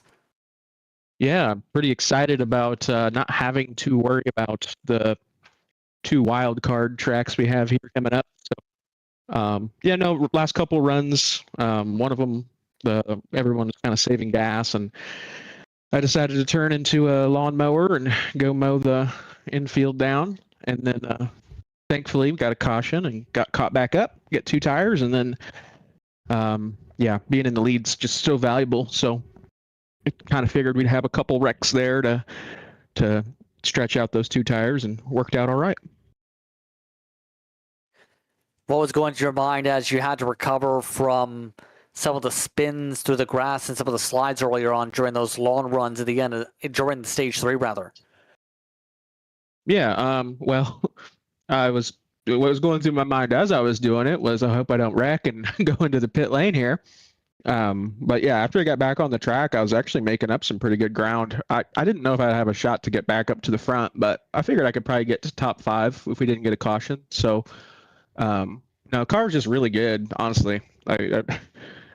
That's all I could say. Not a lot of driver skill here. Car just handled really nice. So on that note here, what is going to be the approach now for Talladega, especially with your teammates going to be trying to lock themselves in to join you? Yeah, that's really going to be it. I mean, I'm going to try to have some fun at Talladega. And then if we get to the end of it, I'll definitely try to help the team out and see if I can help push them to a win if they need one, or heck, who knows, we might even get another one. Any shout you'd like to give here tonight? Shout out all B&P boys. Shout out Ryko Setups. I don't think I shout them out, and I probably should be, because they build some fast stuff and make me look good without even being very good. But yeah, all the boys, you guys, I don't shout you guys out enough either, because I think, compared to a lot of the other broadcasts out there, you guys do a damn good job. Always have good graphics, and super impressed with last week, how you guys were able to, kind of keep up with points as they were, laps were ticking down there. That was super cool. You don't see that a lot. So yeah, you guys do great. Thank you very much for the time, Matt. Congratulations on the victory. Appreciate you. Have a good night. It's Matt Cox coming away with the win here tonight. Brandon Bikey, also a part of the BMP entries, finishing second. He is with Dawson. Yeah, Brandon Bikey, look, I think that's categorized as exactly what the doctor ordered. I'll take you first to that 2-tire call on one of the late restarts you were running. 7th, I thought personally you didn't have to take 2. It pays off for you at the end. What went into that decision? Was it influenced by Matt Cox? Was it team communication? Was it kind of your plan all along? Take me through that decision, first of all. Yeah, so Cox and Rogers, they're on BMP, but they're in a different Discord channel. So I didn't have any communication with them on the two tires stop. But I raced a lot of Las Vegas last week in the A Opens, and two tires actually were a little bit faster on the short run than four tires were. So I was pretty confident that 20 laps I'd be able to hold on to those tires and make some really good time. And we ran the fastest laps of the race right there at the end on two tires. So I think I got the fastest lap of the race on that. So yeah, I mean, it was just from experience and running a lot last week. So it was a good call. I'm glad they made the same call on their end too. And we're just trying to get a good points day in so we can hopefully get one step further towards getting in that Final Four. And let's start to talk about that now. Came into tonight plus 18, got some stage points tonight, led some laps tonight, obviously started on pole as well, and ended off with a second place run, the second best of the playoff cars. I got to imagine that's pretty satisfying for you in terms of having a good points day. I would say mission accomplished for you. Would you agree? Absolutely. Yeah, that was the goal. I wanted to try to get good stage points, which I won that first stage, thankfully, and, finished well. I was just running conservatively. Didn't want to push anything too hard today. Just leave large margins, and hopefully, the other guys that I'm racing against kind of take themselves out, minus Cox. I wanted him to do well. So, he ran a great race. I gotta, congratulate him. Just awesome run there. And, yeah, it was a lot of fun. Well, now obviously it gets a little bit chaotic the next 2 weeks. Not locked in yet, but certainly a good buffer headed to the most chaotic tracks on the schedule. Talladega a week from tonight. Martinsville 2 weeks away. What's the game plan for the rest of the round of 8 for you in entry number 27 as you try to lock your spot in Phoenix? The goal for me is to get all the BMP cars into the next round. So I'm going to try to do everything I can to do that. And, Talladega is a lot of teamwork. So it's going to be team versus team there. And hopefully, the teams can just all be considerate of each other and respectful. And we'll get hopefully a clean race in and have a lot of fun doing it. And we'll see what happens, how it shakes out at the end. So 92nd place finish for you. So before we let you go, any thank yous or shout outs you'd like to give? Yeah, definitely Beast Mode Performance, the whole crew, Cox, Rogers, Mills, Chris Davis, Paul Gallimore, and then a bunch of people that always watch us, St. Core, Slater. For the setup, Sean Kaltenbach, Kenny Coppola. We worked really hard on this setup all week, and just it was fire. So I'm super comfortable all race. Absolutely love the setup. And Team Watson Racing, I mean, I can't say enough about that community. We're building something really cool over there where racers come to race and have a great time, and it's not toxic. And so just got to shout out to Team Watson Racing, twrsetups.com. So it's really, really great place. Come check it out. Congratulations on the second place run tonight. Thanks for your time here at the end of the race. Thank you, brother. Have a great night. Brandon Pikey coming away second tonight in this one. And meanwhile, see if we can get a word with Aaron Matthews. I believe he's actually in the midst of a discussion. Aaron, apologies for interrupting. It looks like a team get-together with some of the drivers from DIG. How would you describe your night? You get yourself a top 5 again for the first time in a while. My night was wild, I'll just tell you. I had mixed emotion about tonight. I had no practice. I decided to qualify decent. Ran mid-pack most of the race. Made some changes throughout the race and picked up the car just a little bit. Just had some luck go my way tonight. You mentioned some of the adjustments. What was the main thing you were trying to adjust on the car to be able to keep up with the racetrack? The car just seemed to keep getting tighter and tighter the more we run. I tried moving around. That didn't help much. So just kind of adjusted the air pressure just a little bit and kept the car rolling through the center. So on that note here coming up, you have some of your teammates who are going to be fighting for positions for the championship 4 here. What's that teamwork going to be like between you and them at Talladega next week? Push them to the win. That simple? That simple. Okay, we'll see if it works out to your game plan there. Anyone you want to give a shout out to here tonight?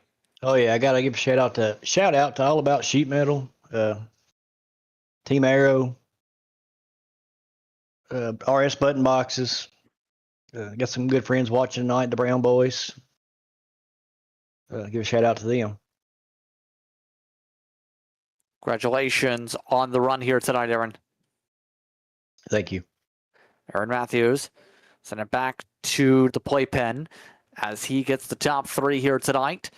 Alongside the airs, like thank them for taking the time to speak with us during post-race coverage here from Vegas. But Talladega's next, Dawson, and that should be interesting with the team dynamic. Your thoughts entering Dega? Man, I first off love Talladega. It's one of my favorite tracks, probably my favorite track. Obviously coming up this weekend, I think a lot of us are going to make the trip down there, so a good precursor to what we're going to see next week, and that is all-out action all the time, a lot of teamwork like you talked about. This is the one where if you had a bad night in the playoffs tonight, everything can be redeemed with a win next week at Talladega, and oh, by the way, anyone on track can get it done. If you got the right teammates behind you, if you got the right strategy, got the right decision-making, you can make magic happen on the high banks of Talladega. We could radically shift the playoffs next week. It should be a fun one. It should be high octane, constant action as the round of 8 continues into the middle race. So we'll see what happens next time out when we go racing from Talladega, but it's time to say goodbye. I'd like to thank you for tuning in for tonight's coverage of Moonshiners and the OB Builders Cup Series for the Off-Axis Paint 300 from Las Vegas. On that note, it's time to say thank you for Dawson, for DJ. I'm Justin Prince saying so long. Enjoy the rest of your evening. You've been watching tonight's coverage, a presentation of the Precision Production Network. We'll see you next time from Talladega.